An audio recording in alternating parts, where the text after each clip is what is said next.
entzuten da, arratsaldean ongi etorri, bidea marraztera goaz jardunaldi hauetako laugarren saiora. Gaurkoan guk egindako 3 galdera hauei erantzuteko edo pistak emateko gurekin ditugu Lore Agirre, kazetaria, hizkuntza eta kultura eta alor horietan aritua, hainbat lan eta artikulu idatzia, eta bestetik Igor Otsoa, Orekatekiseko musikaria eta gaur egun Donostia 2016 kulturhiriburutzarako proiektuen zuzendaritzan aritzen dana. Biei gaurko beste guztiei bezala 3 galdera hauek planteatu genien. Zure ikuspuntuan zer behar dugu 21. mendean Donostia euskaldun izateko? Nola bihurtu daitezke euskaldunok ikusgarri eta erakargarri Donostian, eta zer egin dezakegu? Nola antolatu daitezke Donostiarrok, Donostia euskaltzaleok bide horretan. Biek ere, ordu erdi inguruko aurkezpena edo azalpena egiteko eskatu dugu, gerora denon arteko solasaldia izan dezagun. Ikusten dudanez, gehienok horreko saioetan, baten ebesten izenak zerate, denaren norbaitentzat lehenengo saioa baldin bada, Ainara baditu horritxo batzuk edo zuen e-maila edo bidea emateko nahi baduzue, hitzaldien berri eta jasoan izateko. Besterik gabe eta garrantzitsuena aion aurkezpena eta geroko solasaldia denez, Lore Agirreri ematen dugu hitzak.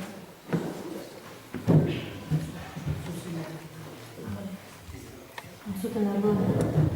Arratsaldean da eskerrik asko etortzeagatik. Galderak 3 galdera jarri dizkigu. Galderak oso xumeak, ulerterrazak eta bere formulazioan alaxeria, baina erantzuna beste kontua da.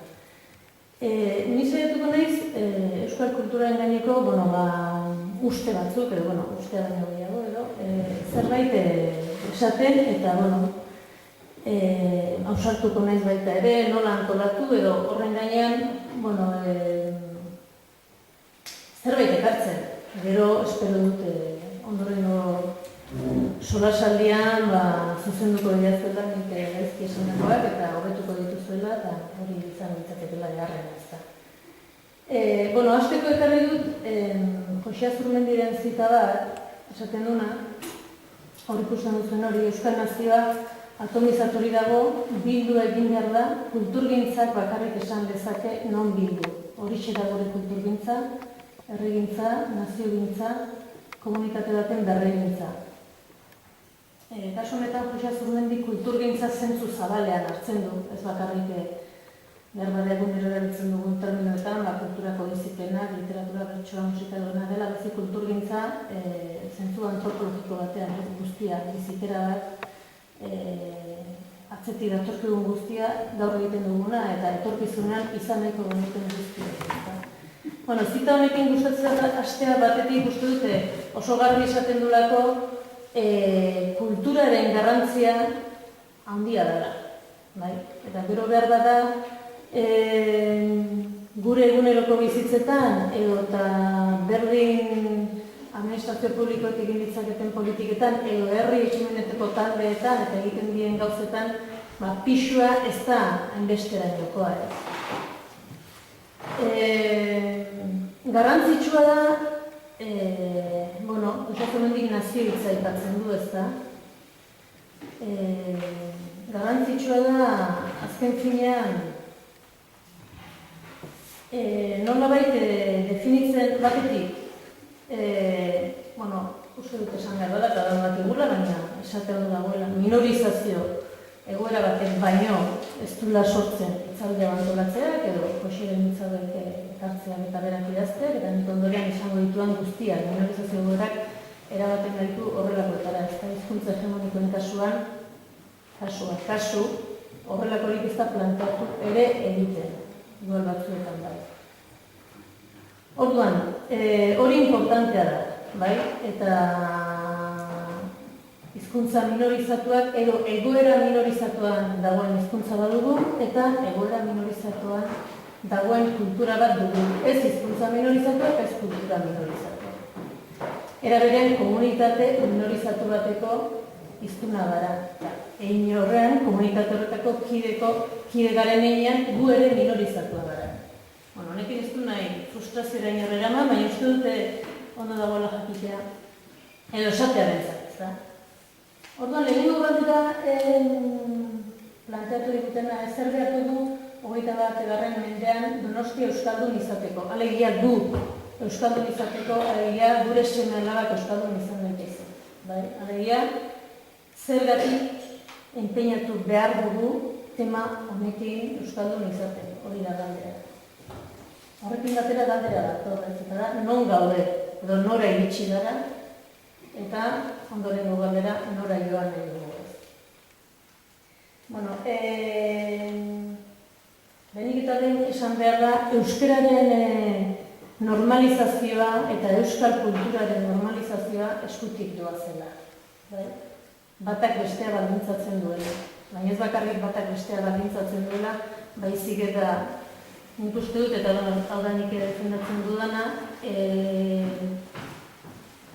batak bestea baldintzatzeaz gain, batak bestea elikatzen duela. Eta euskaldun izateko motivazioa kulturak ekar lezakela. Eta kulturak ekar lezakela euskaldun izateko motivazioa baita ere. Eta usten dut bide horiek elkarrekin lantzea garrantzitsua dela. Baita ere politiketan, ez da? Batzuetan hizkuntz politikak eta kultur politikak aparte, izenetan bentsat aparte edo ataletan aparte joan dira eremuak izan dira, eta behar bada momentua edo izan diteke biak elkartzekoa, ez. Donostian hizkuntzaren, horren bestez, Donostiako hizkuntzaren datuak, erabileraren datuak edo konsumo datuak, kulturaren konsumo datuak, nolabait ezkontzen dira termino horietan, ez da. Alde batetik baditugu datu kuantitatiboak, hainbat ikerketa egin direna soziolinguistikoak, bai Jaurlaritza, bai euskara, bai beste. Eta oso gainetik esango ditut batzuk pixka bat ni neu kokatzeko, ez da. Ni Donostian bizi izan ez dut askoan, baina aspaldi joan izan alaxe erabakita euskal arnazgune batera. Bereziki semea jale zenean, ez? Orduan, hor ikusten da nire gai honetan besteak beste. Baina Donostian ezagutza 3 lagunetik batek euskara ezagutzen badu, hemen badakizu datuetan gero gorabehera handiak daudela, 3 lagunetik batek euskara ezagutzen du,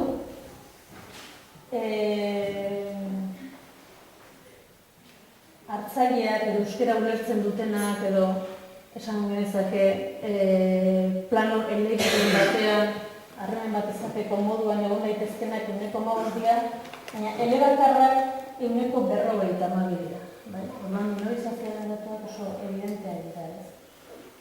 Modu guziz, 1,23 euskaraz jakinda, erabilera 1,15koa da, 1,16koa da. Orduan, hor gutxienez, ideia erdira edo zerbait gehiago jaisten da. Honek eta modu berean esan behar da Gipuzkoa eta Donostia, dugula Donostia hiriburu euskaldunena eta Gipuzkoa dela datu soziolinguistiko honenak ematen dituen eremua. Eta hala ere minorizazio egoeran daude. Eta Gipuzkoan erdira ero itxiko ginateken behar bada inkesta baikorrenen arabera. Honek zer esan nahi du? Alde batetik esan nahi du gaur egungo baldintza soziolinguistikoek kaleak, lanak, familiak, munduak, ogi erosteak, hoteatzera juteak, zinemara juteak, euskararen erabilera muga bateraino bakarrik uzten duela garatzen. Azken finean, hizkuntza bat garatuko bada, 3 elementu evidente behar dira, eta bada hizkuntza, beste da hori erabiliko duen hiztuna, eta beste da komunitatea.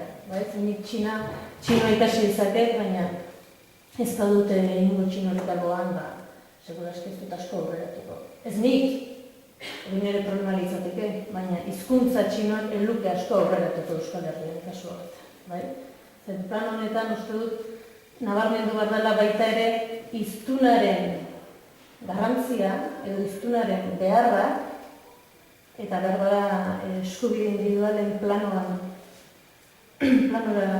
planoan dagoen kontzeptua da hori hiztunak ze eskubide duen zertarako, baina uste dut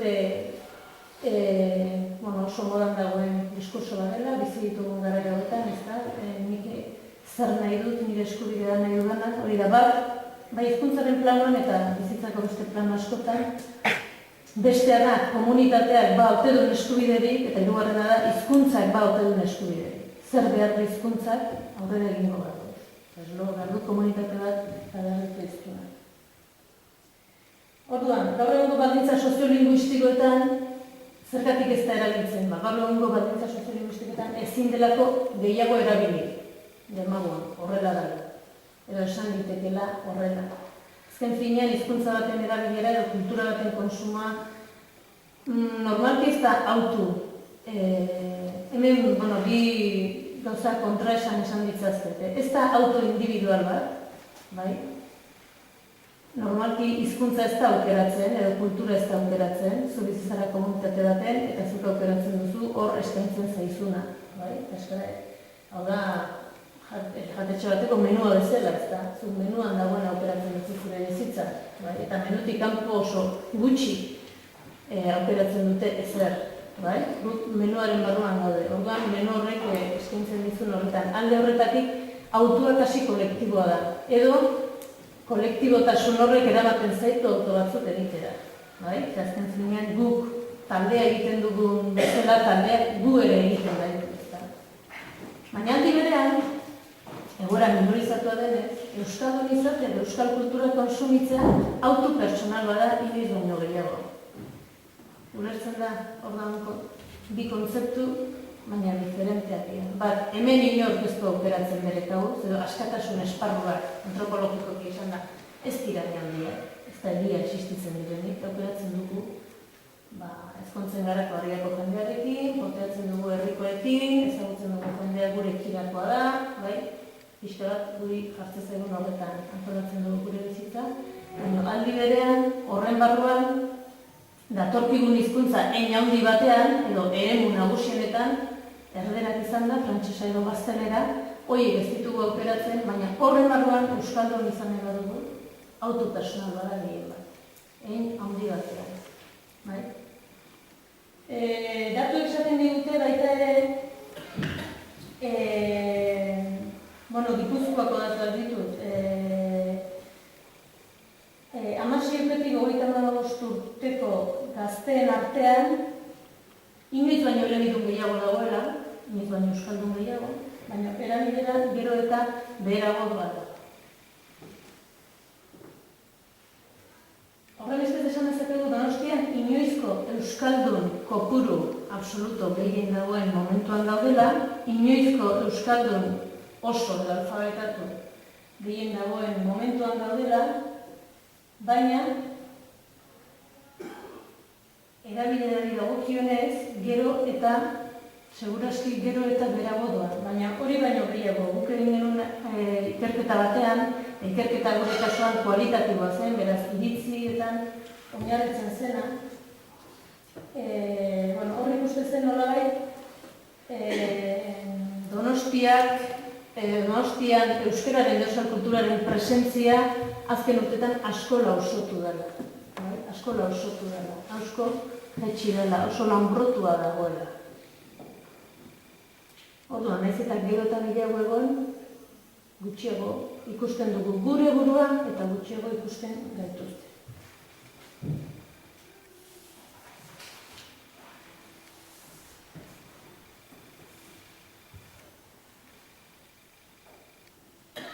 Baina aldi berean esan behar dugu, eta hemen galderen, berak antolatu duen honetan, ez da, Donostia, ez da.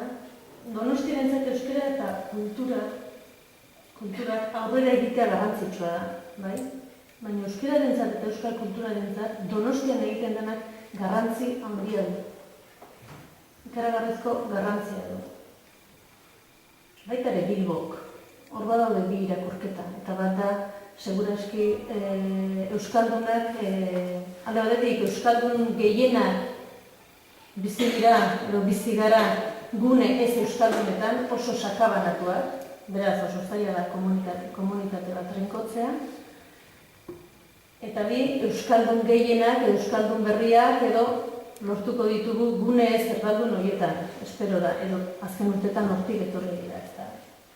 Baina aldi berean, Donostia, hiri Euskaldunena izan da, uste dut garrantzitsua dela Donostian zer egingo dan eta nola egingo dan ikustea. Beste datu bat, interesgarria dana, ez? 2008an uste dut, kulturaren behatokiak, kultur konsumoaren gaineko ikerketetan, bidatu bat zituen Donostiaren gainean, eta bat zen euskal kulturaren konsumitzaile proportzio handiena Gipuzkoan eta Donostian dago, bai, euskaldunena delako, baina, absolutuki, numeroetan, baina proportzionalki Gasteizen askoz euskal kultura gehiago konsumitzen da. Bai. Uste dut hemen irakurketa bat ematen dara, nola Araba izanik eta Gasteiz izanik gure hiririk erdaldunena, iparraldearen atzetik, iparraldea, hiru probintziak elkarrekin hartzen ditut, beste ikerketa guztiak horrela egiten direlako, eta eski ez da zuzena, baina Araba da azken eta Gasteiz da erdaldunena, eta nola proportzionalki euskal kulturaren konsumoa handiagoa den Donostian baino. Nik uste dut horre irakurketa horretan galdera dela edo galderatako bada zergatik gertatzen den hori ze elikagai, ze vitamina jaten dute Gasteiztarrek hori egiteko. Bai, segurazki vitamina horrek zer ikusiak kontzientziaren edo resistentziarekin. Eta behar bada gune euskaldunetan resistentzia eta kontzientziaren sentimen hori, laxatu egin da, edo erlajatu egin gara, edo, larrialdi egoera baten ez bizitzeak ekar lezaken nolabait superbibentzia batetan, nola lan moldatzen garen enean, balekotzat jotzen dugula, ez da. Beste datu bat zen, Donosteri dagokionean, 2008an, esatezu nola euskal kultura, euskarazko, nik euskal kultura dela baina euskarazko kultura zabinez oro bat, gero, nabarra esatu litezke, baina euskal kulturaren inguruko ekitaldi gehienak, astean zehar, antolatzen zirela larunbat eguerdietan, eta izate zirela guneak kalea, edo pilotalekuak, edo esango dugu, kulturari berez, komatxo guztiekin, zuzenean ezkontzen etzaizkion gunetan eta ordutegietan. Aldiz, erdal kulturaren ordutegi izarra, edo nagusia, Donostian, datu egin arabera da, larunbat gaua, gauko hamarretatik aurrera, zinema antzoki, kontzertu gune eta horrelakoak. Horre irakurketa bat ikusten dugu, zer esan nahi duen horrek ez. Nolabait, segurazki, larunbat eguerdietan eta kaleetan edo pilotalekutan ikerketak ez dut zehazten, zer ote dira, baina batek imaginatzen du direla, umei eskaintzen dizkiegun saioak izango direla, edo umeentzat aisialdiarekin lotutako kontuak edo horrelakoak, ez? Baina kultura, baldin eta estandar europarrak edo mendebaldekoak hartzen baditugu, larunbat gauetan konsumitzen den edo izan diteken hori, ez da kalkula zertan dut horrela jokatu ere, baina horretan euskara desagertu egiten da, ez da. Lehen datu soziolinguistiko batzuk eman ditut, besteak ez dakizkit oso ondo, saiatu nahiz topatzen badaket inoiz topatu izan dituela, baina uste dugu ezin dituen da, Gipuzkoan 30 urtetik berakoen gehiengo handi bat, ez da gizan 70 edo 80 elegiduna dela, bai? Eta Donostian beste gutxiago izan diteke, baina kontutan hartzeko zenbakila da, eta umeen euneko umea dira, txikien euneko oso handi bat ere euskalduna dela. Hain zuzen, umeek euskaldunen txiki-txikiak direnean direla, ele bakarren, bai? Bueno, datuek ikusita hau Katalunia da. Esan nahi dut, Katalunia dela. Hemen 21 bera gehiengoak daki euskeraz. Orduan zergatik erabilera jaitsi da, eta zer egin behar dugu egoera hori kudeatzeko. Bai? Zer egin behar dugu egoera hori kudeatzeko. Euskaldun izateak, bi hizkuntza jakitea dakar, orduan, nun orekatuko gara, euskerara egin dezagun, edo nun desorekatuko gara, gaztelerara egin dezagun. Bueno, zer behar dugu? Zer beharko genuke. Nik uste dut plano diferenteak daudela, ezta? Baina alde batetik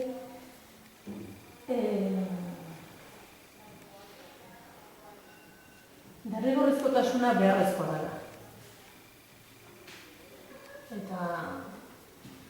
Eta ez egiten hau zalantzan jarri leiken gaur egun serioski. Nik uste dut beharrezkoa dela. Ez hori bakarrik.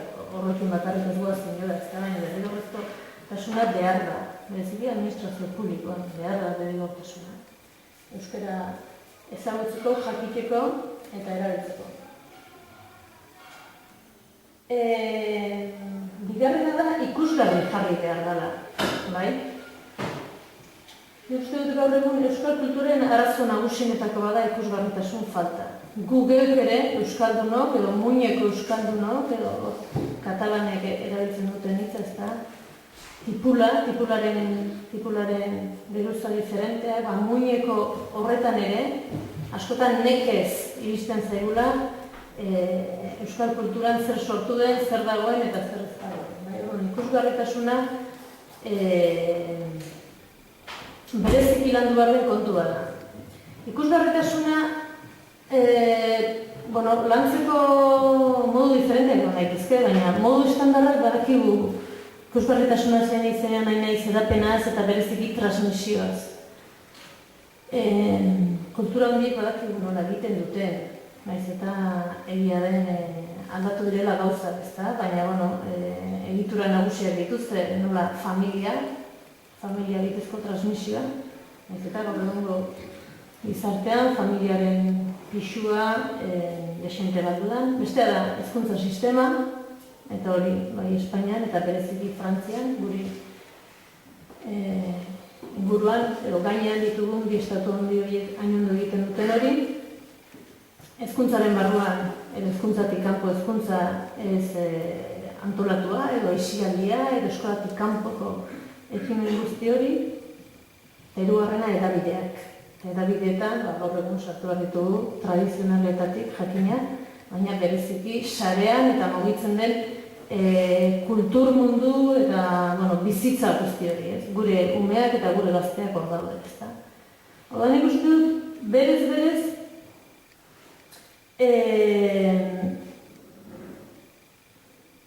eremu hauetan, eta bereziki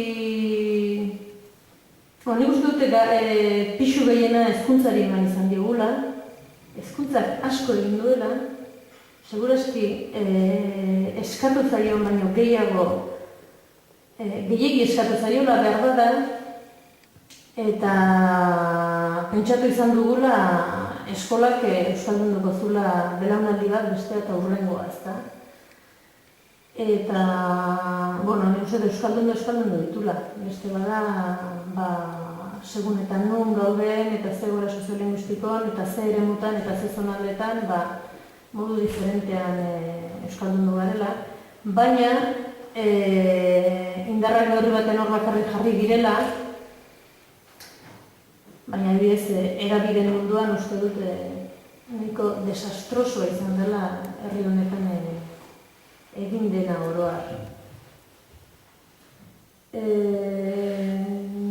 Eskolaren gainean esango nuke, behar da, ez zait eskolaren lanaren bakarrik, baina behar da, galdera egin ezakegu. Gaur egungo 16 urteko gazte batek zer jakin behar du euskal kulturaz DBH-a bukatzen duenean. Edo zer daki euskal kulturaz DBH-a bukatzen duenean. hori ere ikertu egin beharko litzateke, ez? Baina beldur naiz, ezer gutxi, dakiela, areago euskal kultura beraren definizioan ere ez dutela asko asmatzen, ez? Zer ote da benetan euskal kultura, ez? Gogoan dut, ikerketa bat egiten ari ginela, eta nola bildu ginen Azkoitiko gazte batzuekin, zaitemen Azkoitiarri da. Azkoitiko gazte batzuekin, 17 urteko gazte batzuk, euskaldunak, oso euskaldunak. Eta musika talde batean nola jotze zuten, eta esate zuten esan indazue zer euskaraz kantatzen zuen, edo jakina guk euskaraz kantatzen dugu. Hau da, euskal kultura egiten ari zarete, eta ez, guk punk musika egiten dugu, edo euskal kultura. Euskal kultura, bertsola ja, eta prebikixea, eta gu euskal kultura ez gara, ez, eta esaten dugu, Hamazazpi urteko gazteak, nola ez dala bat? Zagitez, gazte horrek, 17 urtekoak, euskeraz espainol baino asko zobeto moldatzen da horrek, musika egiten duenak, musika zalea danak, euskeraz kantatzen duenak, ez bada euskal kulturako parte sentitzen, zerbait oso gaizki egin dugu, ezta? Zena edo. Berantzako igualetzen beste munduko garrantzirik, bosta xola baita ere, ez? Baina, kanpotik edo egoratik begiratuta, zer ulertzen dugun euskal kulturaz, ezta? Derrigortasuna esan dut, bestea zen ikusgarritasuna, hedabideekin nik uste dute hedabideekin ez dugula izan dugun eta dugun potentzialaren ehuneko bata ere ez dugula landu, iruditzezat. Eta bereziki, hedabide publikoeta zenez, uste dute, apetxan nabarmena izan dela. ETB-ren kasuan, kultur konsumoaren urrenkeran argi dago idatzia gutxien konsumitzen dela, baina ez orain. 2006ko eta 2004ko datuek erori esatzen da Europa osoan ere bai. Zailena da irakurtzea, edo irakurtzera jartzea. Gero, erraxenerako bada musika, eta gaur egun erakigu musika dela, toki guztietan eta gehien konsumitzen den kontu bat, beste gauza da erosten den edo ez. Eta hirugarrena da ikusentzunezkoak. Alegia, telebista eta gaur egun ja sarean dago guztia, ezta. Eta idatzizkoak egin du, ahal izan duena edo, hori gero zerbait gehiago esango dugu, baina telebistak, nik uste dut, irratiak nik uste dut salbatuko nuke Euskal Irratia, baina uste dute ETB eta oraintxe dago debatea, ezta, nolabait ETB bat eta ETB-bik zer elikatu duten. Nik uste galdera askotan hori dela, zer ari gara elikatzen, ezta? Eta zer elikatu duten. Eta elikatu dute, egon ETB-ko esaltu zaizki, baina nik uste oroar elikatu dutela ETB batetik eta ETB-bitik. Zer esanez? Euskal izateko modu bat, non 30 urte eta gero hizkuntzaren beharra ez den kontemplatzen. Hizkuntzaren beharra kontemplatzen da. Behar den hizkuntza erdera da, gaztelera da, ez da euskera. Alegia, eta ikerketa horiek ere eginak daude, euskal ikaskuntzak eta euskal kultura erakundeak, dena oso ziur. Egin zuten zer da euskalduna edo, horren gaineko ikerketa, ondorioak 1000, bakoitzak bere idea daka. Patxi Lópezek esatezun bezala, aquí hay tantas identidades como personas, ezta? Munduko leku bakarra izango gara. Identidade nazional bat pertsonako dakauna, baina tira. Esan nahi dudana da, 30 urtetan, eta unik elebizarrak esaten du, eta da, ETB batek lortu duena da, ETB-bik, biek. Xalak erderaz ikastea, gazteleraz ikastea. Hori da lortu dutela.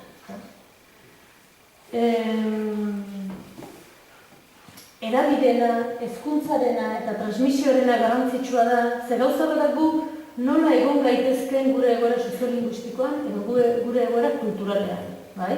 Eta ikusiko dugu botila beteago edo hutsago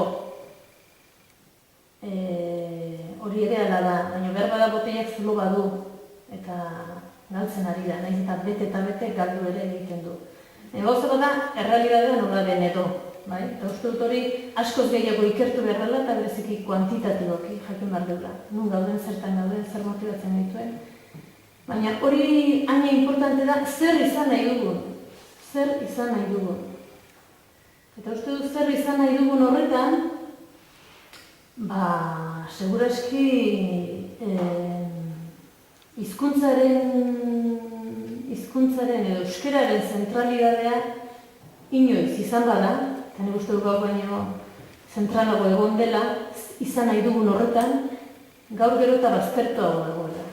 Bai, gaur egun euskal izateko, edo euskaldun izateko, edo euskal herritar izateko, edo basko izateko, behar den hizkuntza bakarra da frantsesa edo espainola, baina ez euskara. Baita gure mundu idealean ere, eta hori da, iruditzen problema larri xamar bat.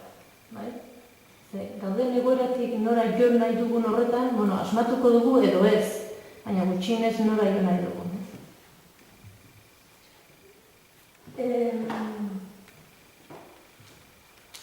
Derrigorrezkotasuna esan dut, erakargarritasuna, eta uste dut beste elementu bat behar bada euskalduntasuna eta euskal kulturarekiko jarrera horiek pizteko dela diskurtsoan asmatzea, edo diskurtsoetan asmatzea, ez? Eta nola, egoera soziolinguistikoa ez badigu transmisio natural bat, kalekoa, eskolakoa bermatzen, bai? Alegia, pentsatu gabe euskaldun izaten uzten ez badigu. Eta gure aukera bali bada autu pertsonal bat, edo kolektiboa, edo familiarena, edo eskolarena izatea, euskaldun izan bat dugu horretan, uste dut hori elikatzeko diskursoak, edo gogoak, edo naia behar dutela ezta. Eta, diskurso diferenteak nik uste urtetan erabili izan ditugula, ez? Eta seguraski, urte askotan indar handi izan duena da identitarioa, ez da, izan zaiket euskaldun edo identitate bat ematen dizuelako, eta zu euskalduna zarelako, egintzazu euskeraz.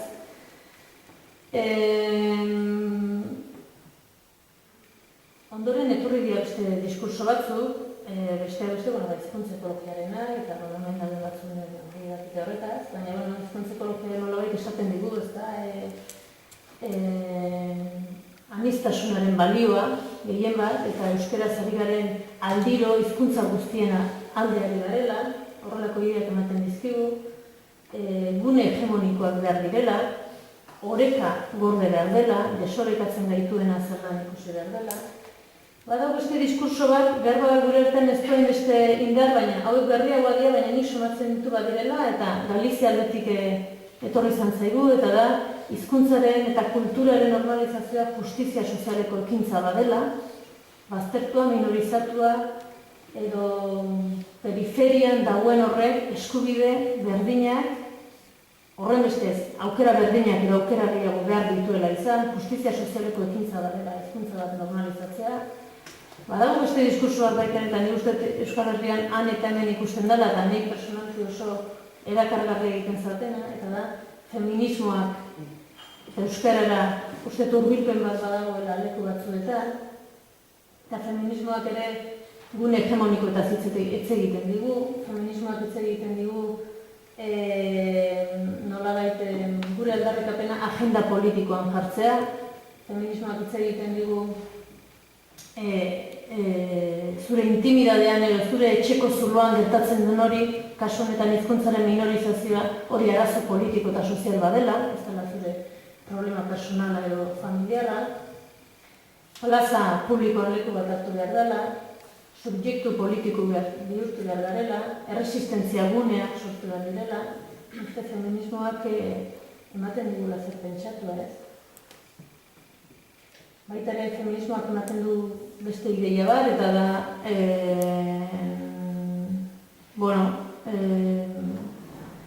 lekuak mugatuak dira, beraz, berdintasuna lortuko bada, gizonezko batzuk kendu beharko dira, emakume batzuk sartzeko. Ni uste hizkuntzaren aldetik ere hori horrela izan litekela. Naiz eta hizkuntzak badun bere abantaila, eta da, zu aldi berean gizon da emakume ezin zara izan, izan zaitezke gizonezko feminista eta emakumezko feminista ere bai, eta beste nire gauza. Baina hizkuntzak ez du bata beste ukatzen, gure baitan bizi daitezke hizkuntza asko, bai? Orduan ez da inbeste, baina bai, hizkuntzaren beraren plazan, behar bada, leku batzuetan euskarak aukera gehiago izan ditzan, da normalizazioa iritsi dadin, igual gaztelerak kendu behar da. Edo, bigarren mailako leku batera eraman, ezta? Badago beste diskurso bat ere asko entzuten dena, eta ez du narrazoi falta, eta da gozagarritasuna, hizkuntza bat erabiltzen ez badugu gozatzen, hizkuntza bat erabiltzeko arazoak baditugu, esaldi bat bukatzeko ezin, estrapuzka barima gabitza, seguraski, ez du asko motibatzen hizkuntza hori erabiltzera. Alde estetikoa, zer eskaintzen digun kulturak, zer dan guretzeko interesgarria guzti hori. Eta gero, nik nire aldetik esango nuke, eta ez da guztietan oso diferentea, baina da kulturaren garrantzia. Eta nik uste dut, hasieran esan dudan bezala, kulturak eramaten zaitula, edo bide bat ireki dezakela, hizkuntza hurbildu zaitezen, eta hizkuntzak bide bat ireki behar dizula, eta berdin ikastetxeak behar bada, kulturara urratsa eman dezazu. Eta hor, adibideak badira, realitatean gertatzen direnak, ez? Nik bat obeste, eredu bat, edo nahi interesgarra jutzen zaidana da, Baigorriko, Donibane Garaziko Basaizea elkarteak, ezta? Nola, erabakitzen duen funtzionamentua, erabat euskara hutsez egingo duen, eta, kritika eta iparraldeko egoera ere ezagutzen behar da, ez da, hemen bezain erresa egitea. Eta, horrekin segitzen duten, eta nola, kultur ekitaldiak gehien bat ematen dituzten, eta dantzaren bitartez, berezik dantzak indar berezia duelako iparraldean, nola beraien kontaketan mintzat egiten duten, frantses ugari, edo frantsesdun ugari urbildu zaien, urbildu diren beraien ekitaldietara, parte hartzera, dantzatzera, edo dena dela. Eta hortik, hainbat euskaltegira urratza eman dutenak, bai? Eta ezagutzen ditugu, baita ere euskaltegira, edo nork ezagutu dugu, euskaltegira joan den jendea, eta Mikel Laboa ezagutu duna, eta esan duna, baina, hizkuntza baten atzean, hizkuntza ez da bakarrik komunikatzeko, hizkuntza baten atzean gauza asko daude, ez da. Orduan, kulturak nik uste dut gainera, behar bada euskerari beste eremu danak ukatu izan zaizkionean, frankismoaren garaian edo kulturan hartu duela babes, eta hor daukagu ez dut amaitzen fenomenoa. Gaur egunetik behar bada gu geuk mitifikatzen duguna, baina mitifikatu gabe ere, zer izan zen edo zerretzen izan ikusi gabere, gaur egun iritsi zaigu zerbait bizigarri izan zela. Izan dut zen ez dakit, baina iritsi izanak, nik uste dut horrek ere balio duela, ez? Gaur egun ez dut amairua posible litzateke, nik uste dut gaur egun egoera soziolinguistikoa eta egoera soziala eta asko aldatu dela, beste erramienta bat dela, ez da. Zer gehiago beharko genuken diskursoaz gainera. Nik uste importantea dela lidertza politikoa, eta politikoa denoen edo polistikoa. Eta referentzialtasuna emango duten ikusten behar ditugula. Uste dut hori oso gutxi ematen dela. Eta gure gazte eta umeek, bazutela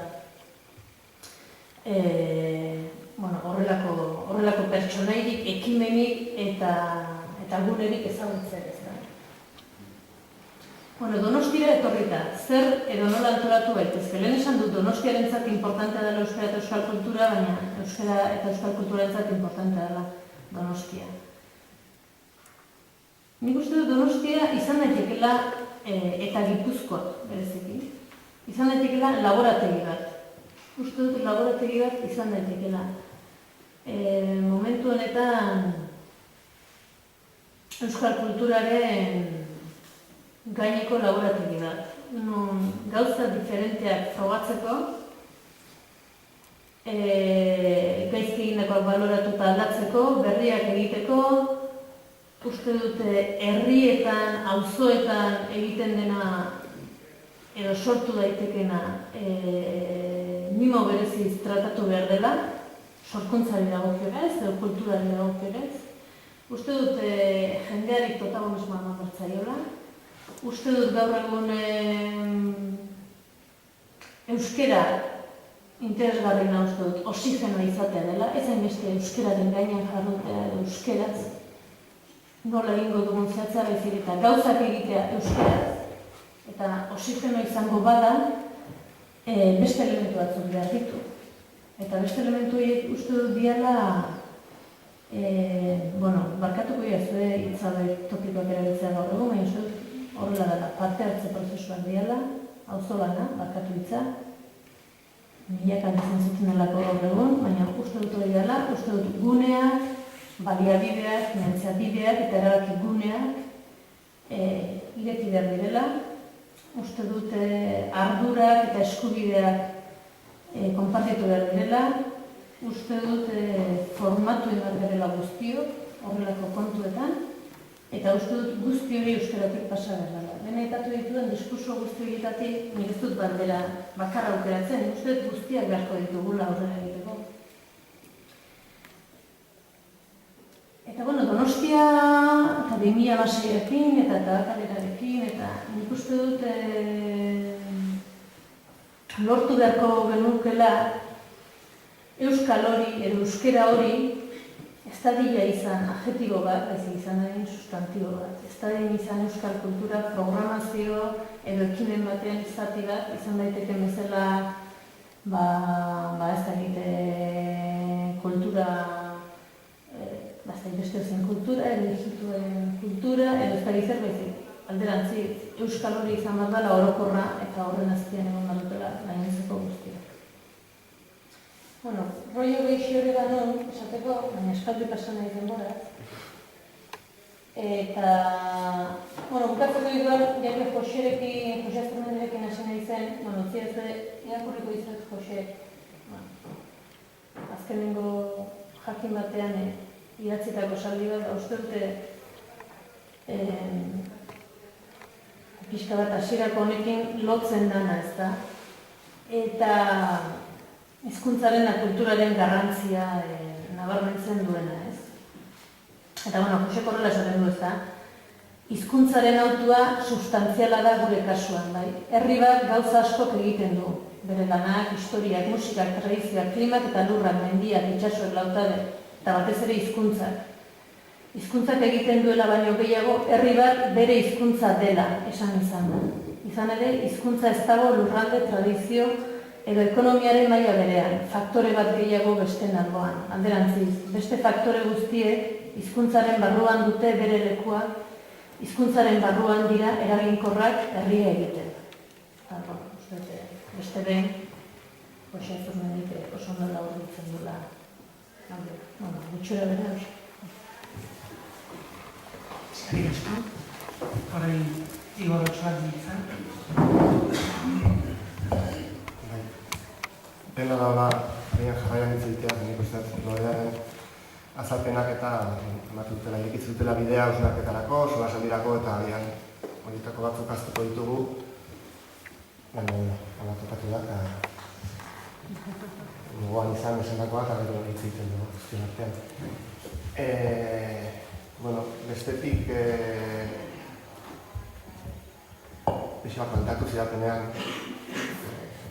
kontua eta pentsatzen azterakoan, zer esan, nola esan.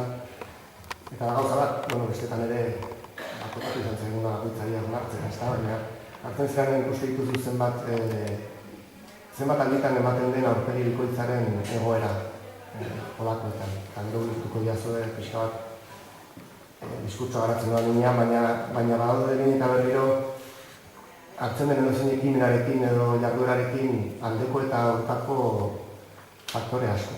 Eta nik uste horrek balitzatzen duela ez egotea estrategia argi bat eta argi izatea denok zer egin daiteken, ezta? Egoerari aurre egiteko eta galdera hauei erantzuteko, ez nola izan daiteke ikusgarriagoa, nola izan daitezke Euskaldunak ikusgarri eta Donostian, zer behar dugu Donostia Euskaldun izateko 21. mendean, eta zer egin dezakegu inguruan, ezta? Nik uste ez dago erantzun argi bat, faktore askoren arabera egon daitezke erantzunak ere, eta horregatik gauden ere. Bestela, ez dundek ez hemen, eta ezin duk ere, berak aipatu duen ezera euskaltzale hitz hori ez dago erdarazale edo txezale. Hemen beharra daukago horrein, euskararen zale izateko ez dago era normalizatu bat. Eta ez darreza izateare, eta hori kontziente izan behar dugu ere, eta nik uste jakitea zaitasun handia daudela ere, balio izan dezakela, berak aipatu dut frustrazio hori, behin eta berriro ez jasateko. Nik uste euskararen alde gabiltzanok, egon daitekela tendentzia bat, askotan hori sentitzeko ez da. Zenbat lan, zenbat esfortzu eta ez aurrera pausoak, baina atzera pausoak berak ere aipatu dituen moduan. Orduan, kontziente izan behar dugu, euskara zer nolako hizkuntza dan, gurea zein egoera administratibo, politiko, soziala den, mundua nola dagoen, zein estatu boteretsu ere dauzkagun ondoan edo etxean esartu da. Orduan, baldintza guztiak egitu dute egoera errezaz izatea eta erantzuna errezaz izatea. Eta nire duko nahiz nire esperientzatik, aurrera ez epitze egiten 2008ko ordezkari gisa, nire gombidatu daute pertsonalki eta nire esperientziatik abiatuta, eta ezain diskurtso garatuarekin, ikusten da dorea asko jorratu eta landu duen arloa dela, eta nire jau, nire esperientzia xumetik, ondoitu trasnarketa batzuk gehien bat gero ere, danok aman komunean konpartitzeko izan. Aipatzen nuen ere testu ingurua, eta nik uste horretan ere dorea lagungarri izan da, kokatu du egoera, eta nik uste hori izan aipatu behar nuen nengo zazta Donostia ez da isla bat. Ez da isla bat bere baldintza ditu, noski desberdina, beste Euskal Herriko hiriburuekin alderatuta, herriekin, baina orokortasun horretan dago sartuta ez da, den aipatu dudan guzti horretan. Globalizaziorik hasita eta gure egungo auzoetako errealitatea lotuta ez da. Eta horretan nola, nik uste faktore asko daudela egoera hori buelta ematen saiatzeko, laguntzeko eta agian lortzeko hori ez dakigu. Eta nik uste funtsezkoa dela orokorrean ez bakarrik Donostian, baizik eta gure herri guztian, zein tresna zein baliabide dauzkagun, ezta? Egoera hau iraultzeko edo aldatzeko. Eta hortik hasi daitezke txikienetik hasita eta handienera izan daiteke momentu honetan, adibidez, inkluso estatu baten beharra, nolabait, benetan tresna eraginkorrak izateko, bultzada bat emateko eta nolabaiteko inflexio puntu bat jartzeko garapenean. Baina horrek ere ez du ziurtatzen, beste hainbat faktore daude eta baditugu Irlandaren adibidea. Nola dagoen gailikoan, ez eta estatu bat izan, eta estatua dauzkan tresnak izan ere gailikoa eta hizkuntza hori defendatzeko eta bere egoera bada ere askotan sensazioarena inposatutako zerbait dela, gazteek askotan horrela sentitzen dute, ikastolan, baien eskoletan ikasi beharreko zerbait, sektore askotan ez guztian noski. Baina hor da aipatzen duen nolabaiteko bi aurpegi horiek, ezta? Estatu da dauka, defendatu dezake bere hizkuntza, baina bera sortzen du, haien biztanlegoaren askorengan nolabaiteko erretxazoa. Zaitasun hori. Bestetik nik uste funtsezkoa da bai, instituzioek nola jokatzen duten. Instituzioak askotan herria edo gizartearen edo herritarron islada dira, baina ez beti ere, azte dituzte batzutan erabaki batzuk. Bestean nik uste herri honetan orokorrean Euskal Autonomia Erkidegoan nire ustez azken transiziotik ona ez da baloratu, defendatu, sustatu, babestu behar bezala kultura orokorrean, baina noski euskal kultura ere ulertuta eta jakinda zein egoeratan zegoen eta zein garrantzitsua zen benetan apostu bat egitea. Beste apostu batzuk egon dira, beste batzutan, baina kultura nik uste ez dela izanetako bat. Eta gure administraziotik aterata, Nafarroan, egoera badakigu zein dan, eta azken 30 urteetan zein izan dan, eta iparraldean antzeko, eta argi dago ez dela goni instituzioetatik nire ustez apostu argi bat. Kulturaren alde orokorrean esaten dut, nire egin galdetu jatelako pixo bat, kulturatik nola erantzun daitezken galdera hauek, ezta. Bestetik, beste faktore asko daude, niretzat garrantzitsuna eta berak aipatu du kontzientziazioa. Hau da, izan ditzazke gut esna guztia, baina nahiz eta erabili gizartea ez dago kontzientziatua, ez errez. Hau, tresna gabe, agian ez dugu zer lortuko, hori ere. Baina kontzientziazio gabe, ziur ez. Orduan hori funtsezkoa eta nire ere somatzen dut asko jetxi dela. Asko jetxi da ulertuta Euskal Autonomia Erkidegoan, egoera oso ona zela, ikastolak, jendeak ikasten zuela, baina gero datutara goaz eta ikaragarria azken urteetan gertatu dara, erabilpena bera egitea, hori, benetzat gauza bat, benetan ikaragarria. Eta zer esanik ez ere, beste herrialdetan. Nik uste hemen ere ez garela konstiente eta gazteen hitz egiten da ez dago sensazio hori, euskara galtzear dago, eta iparraldea zoaz eta hori bizi dute eta ez dauka inongo zerikusirik sehaskako gurasoek sentitzen dutena edo egiten duten esfortzua edo daukaten kontzientziazio maila edo gaur egunia orokorrean ikastoletan, eskoletan gurasoek izan dezakete kontzientziazio mailarekin. Nik uste hortan ere garapen bat egon dela eta zonera behintzat Euskal Autonomia Erkidegoan. Nafarroan antzeko parezido, Nafarroa garaian ere, nik uste kontzientziazio maila eta erresistentzia edo bere garaian naparzkei esaten zen hori, horrek sortzen ditu beste dinamika batzuk eta beste jarrera batzuk. Eta nik uste gazteiz jarri doi bezala, baina leku hauetan ere euskararekiko eta konpromesua eta kontzientziazioa nik uste portzentalki aktuagoa dela hemen baino behintzat euskaltzaleon ingurunean esango nuke. Bestetik, bai uste baldela tresnak, esan bezala dauzkagu, eta batzuk ezin ditugu izan, gure egoeragatik, hau da, frantses estatu batean, beren frantses musika eta frantses eta beste musika babesteko kuota dauzkate, 50 jarri behar dute irratietan, berrigorrez bai. Berdin zinemarekin. Datu guzti hauek hau daitezke akasartzuk, ez jakintasuna ausarta batzutan da akasartu ezak, baina orokorrean holako zerbait da. Eta berdin zinemarekin zinema, berrigortu daude, kuota batzuk ipintzea. Horre suposatzen du ez bakarrik kultura horre egitea, bezik eta industria kulturala, funtsezkoa dana, kultura osasuntsu bat izateko. Horrek suposatzen du, produkzio asko egotea, produkzio txarra, ona, baina denetatik, eta variedade horretatik jendeak aukeratu dezake, beste referentzialtasun batzuk sortzen dira, eta hori funtsezkoa da. Gure herri honetan, momentu honetan, ezin dugu horrelako erabakirik hartu. Badaude beste aukera batzu, udaletxek adibidez erabaki dezakete, haien programazioan kuota batzuk jartzea. Baina berriro ere bilakatzen da bi aurpegiko tresna bat edo,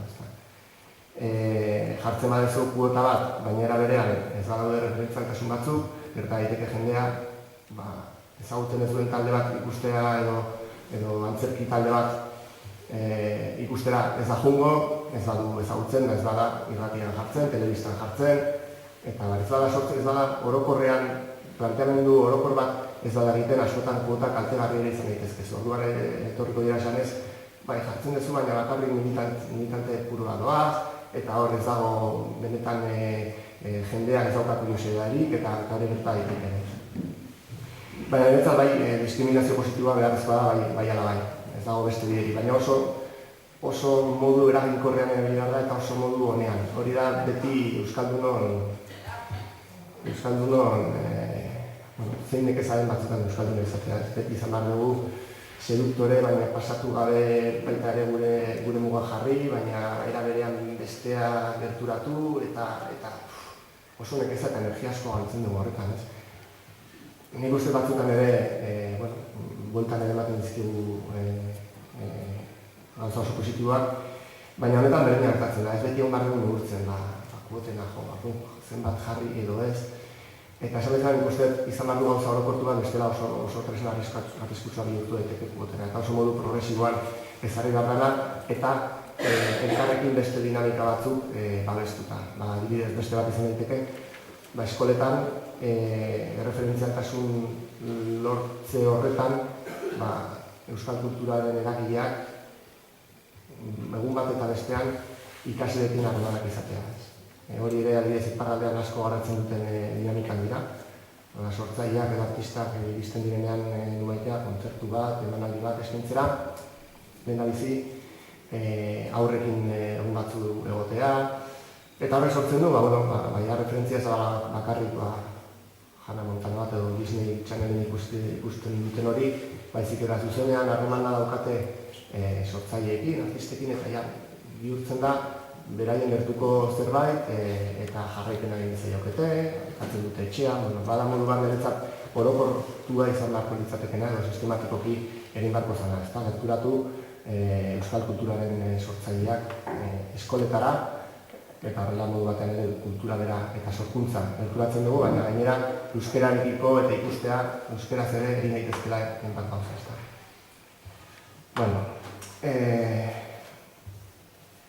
Bada beste galderaren dudan osan, saiatu naiz pixka bat lehenengo galderari erantzuten. Bigarren aritzake nola bihurtu gaitezke euskaldunok ikusgarri eta erakargarri Donostian. Hemen pixka zatituet hiru alorretan. Hau da, norentzat erakargarri. Talde bat izango ditzake bertako bez euskaldunak. Noreak aipatu dituen 50% uste zela. Zaila da. Hau da, daukagu hizkuntza bat, ez dela ulerterreza ez da katalana edo garizera. Da hizkuntza bat denetan, ulertzen ez duenak ez duela apenas ez ulertzen. Beraz, oso zaila hori gerturatzea, ez bada azpitituloen bitartez, beti ere zailagoa, dutea antzerki ikuskizunak ikustea azpitituloa lima dago, eta gehiago gainera antzerki hori euskeraz ikusi bat, osa gazteleraz ikusi bat ezakezu, ze hori ere ematen da askotan. Niretzat horregatik lehen aipatzen duen diskriminazio positibo horretan badaude batuak, hau da, aipatzen dugu, erakargarri egin nahi dugu euskal kultura, erratuentzat ere, deturatu daitezen mundu horretara, ezta? Eta sekturetaten gogoa ere euskara ikasteko ez bakarrik lanpostu baterako derrigorrezkoa delako, baizik eta beste gogo bat pizten diolako, ulertzen dutelako horren artean beste mundua ulertzeko, ikusteko modu bat dagoela, ezta? Baina horretan, antzerki taldea. Egiten badute ikuskizun bat euskaraz bakarrik, hori lortu dezakegu. Gainera gauza arrakastatxoa bada, hitz egiten dena, besteak sentitu dezakete gogoa ikusteko. Horrek, nahi patutako aldeko eta aurkako abantaiak eta disabantaiak dauzka. Hori egiten duen taldeak murrizten du asko, bere iritsi eremua edo, ikuslegoaren iritsi eremua. Donosti batean, hiri euskaldunean, 142ak ezin izango dute ekitaldi hori ikustea jo. Hori txarra da, antzerkitan garen. Era beran horrela, sustatzen duzu gogo hori eta desberdintasun hori, zer gero bestela egiten badezu berazkoa ere, jendea berazkoa ikustea jongo da, eta ez du sentituko gogorik euskerazko hori, badago, baina biziko da, modu paralelo batean ez da. Orduan, nire aipatzen duen, bi aurpegin kontu hori berriro ez da. Baina, junderin ez pixkat, bertako ez euskalduna. Hor arazo handia daukagu, esan dudan agatik, euskera zaila da, egoera dena da, kontzientziazio maila desberdina da, eta badaude gure artean ere, gure herriak ez dakit gizabanako bakoitzai nortasun identitate bat daukagun, baina identitate desberdina daude gure herrian. Beste realidade bat da, eta jende batek euskerarekiko eta euskal kulturarekiko, oraindik ere, badu batzuk ere, nolabeteko errezeloa, eta nesperetsua batzutan, eta beste batzuk indiferentzia, eta beste batzuk, benetatik dago orduan. Hortan ez da erresa, harremantzea ere askotan ez euskaldunokin, eta egunero gertatzen zaizkigu horrelako gara. Eta nik uste horretan ere, gero errepikatuko dut ere nolabaiteko berritzaile izatea, berpentsatzea, gauzak beste modu baten egitean eretzat funtsezkoa da garaia horretan. Gehiago sakon duke, baina horretan ere, hau da, zenbatetan gertatu zaigu, edozein bilerakan, etxeko, auzo batera jun, eta elkartu jendearekin, eta 15 euskaraz jakin eta 2 ez. Zer egiten dugu kaso horretan. Den euskaraz gazten ez esan? Praktikoena zer da, baina praktikoena zertarako. Elkar ulertzeko, baina komunikatzeko, zein modu asmatu ditzazkegu hori horrendik adibidez ez dugu konpondu. Eta gauza bat erdinetan gertatzen dena, baina dira urteak eta urteak. Hain gauza gure egunerokotasunara hainbeste gertatzen zaigun zerbait, eta oraindik ez diogu erantzunak topatu. Eta justo aurrekoan sortatu zen horrelako goera bat, eta esan dugu, importa zaizue itzultzea, berai ondo bat zeuden egin, ezta?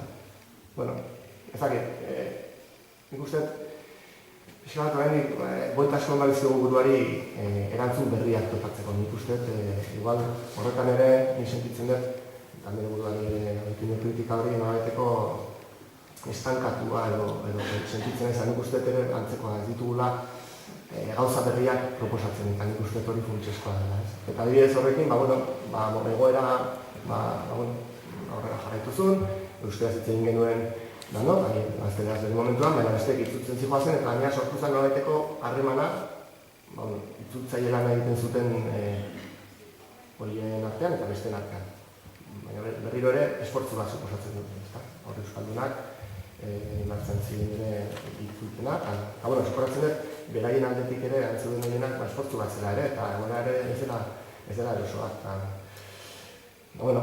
Beti mugitzen gara horretan, ez da empatizatu behar degula, beste aldean dagoen horrekin, sentitzen duenarekin, eta hori garrantzitsua da, baina askotan ez degula horreka bat topatzen ere gure beharrekin, ez da, eta nik uste hor daukagula oraindik zaintasuna. Bestetik bertako euskaldunekin, ez da, nola bihurtu erakargarri eta ikusgarri. Lehen aipatu ditudan batzuk, erreferentzialtasunak txikitatik sortu, baina ez txikitatik bakarrik, zarretxetan, bestelakoetan sustatu, euskal kulturatik gerturatu, asko zera gehiago gune horietara, ikuspuntu desberdinekin, galdetuta ere beraien beharrak zeintzu diren, jakin da, zarretxe baten zen gustatuko litzaike euskeraz ikustea, bizitzea, ikustea ere zer behar daudenik sukratzen dut hori ere egiten dela euskal gintzatik, baina ikustet hori egin daitekela eta erreferentzialtasunak lortzea garrantzitsua da, esan bezala ikastoetatik hasi, baina beste esparru batzuetara. Baina hori, esan bezala, estrategia orokor baten barne izan du, bestela oso zaila da. Bestetik kuota modu egokian erabiltzea, nik uste bai beharrezkoa dela, noraiteko kuotak ezartzea eta progresiboki ere handitzen joatea, baina esan bezala, lehen aipatutako berriro diaurpedikoa agertzen zaigu ez da. Bestetik hori innovatzea, pentsatzea niretzat hori funtsezkoa da eta eritea. Kontzeptualki askoen saltzea eta egitea asmatuko du batzutan, beste batzutan ez, baina arriskatzea, gauza berriak egiten direnak ere baliatu noski, ondo egiten direna, baina ez dakit, kantu jiraban ikusten badela ekimen politak, hori mantendu, baina beste asko berriak sortu eta saiatu ez, eta eragile desberdinekin nahastu, pixka bat ulertuta azkenean, nolabait, galdera hauek beti leku berdinetik erantzuten baditugu, euskal zaletasunetik, erantzun berdinak jasoko ditugu, ez. Guazen saiatzea, beste leku batzutatik ere beste proposamen batzuk jasotzea, nahastea, desberdinen artean, hemen ere saiatu zate, jende desberdinak nahaztu, ikuspuntu desberdinetatik, eta horrelako gehiago eta arriskatzea eta egitea. Niretzat hori funtsezkoa, ez geldirik egotea, ez gaudela geldirik, baina bai, ekintza hori izatea beti, pixka bat modu eraldatzaile baten, berritzaile batean, eta hortan ere, eta nik uste gazteena dela esparru zailena, aipatu bezala, familia artekotasuna, aurrekin eta kalera joan eta benetan euskaraz hitz egiten horrentzuten da gehien.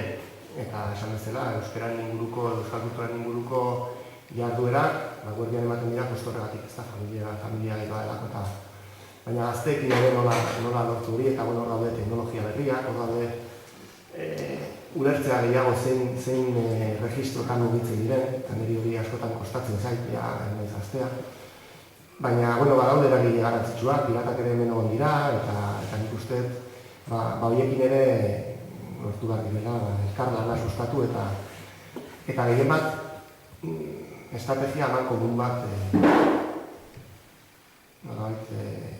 erabaki, eta horretan pausoak ematen hasten. Nik uste, daudela beste adibide eta ereduak Euskal-Herrian eta Euskal kulturaren inguruan horren baitan, adibidez, niretzat bertsozale elkartea horietako bat da.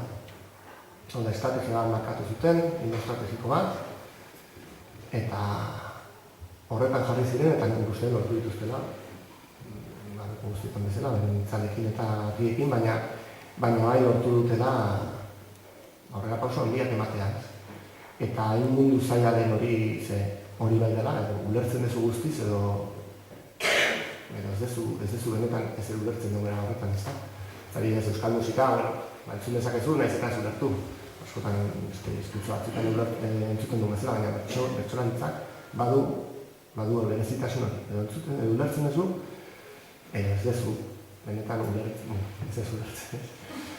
Orduan, nik uste hori ere sortu dutela eta lortu dutela erraldunengan ere kuriosidade hori piztea. Eta horretzak ondo dituzten, niretzat orokorrean, eta lortu dute bertsolaritza maila batera eramatea. Nik uste beharrezkoa da, eta agian badago eta nik ez dut ezagutzen ere barrutik Euskalgintzaren mundua, baina nik somatzen dut estrategia falta. Somatzen dut orokorrean kulturan, Euskal kulturan eta kulturan somatzen dut estrategia falta handia. Baina Euskalgintzan nire ustetan ere, eta ez eta inbeste ezagutzen, baina agian kultura bai eta beste sektore batzuk, askoz ere modu antolatu eta eraginkorrago baten funtzionatu dute. Inkluso esango dute, automobil klustera edo automobilintza ez da. Adibide jartzen bati, baina beste asko buruz ez. Esan nahi, defendatu izan dutelako ari naiz baien diru laguntzak eta ikuste dut hemen kulturari eskaini zaion harrera, bai errekurtso mailan, esan bezala instituzioetatik eta baina bestela ere oso eskasa izan dela eta ez dagoen modu antolatu batean ez zaio erantzun hori, ez da lobia sortu, ez da benetan eraginkorra izateko antolakuntza sortu ez da.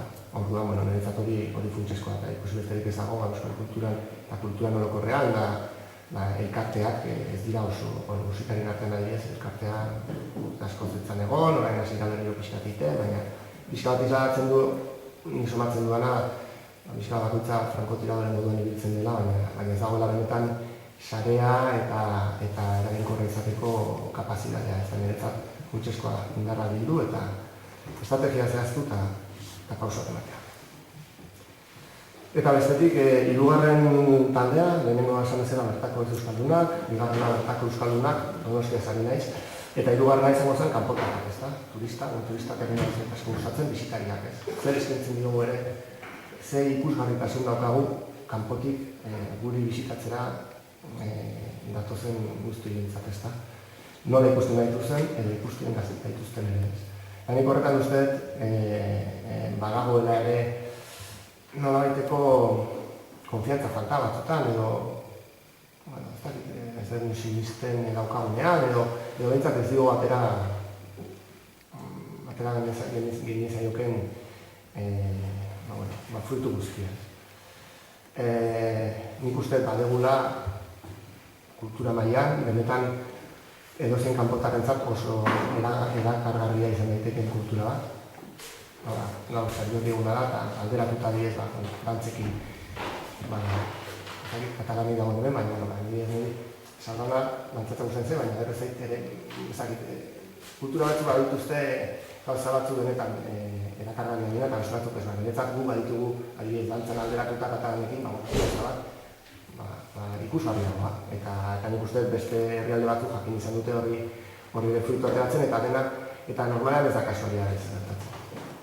hau da, batzuetan bai, eta indarrandia dutelako kultura batzuk, adibidez flamenkoan niretzat duen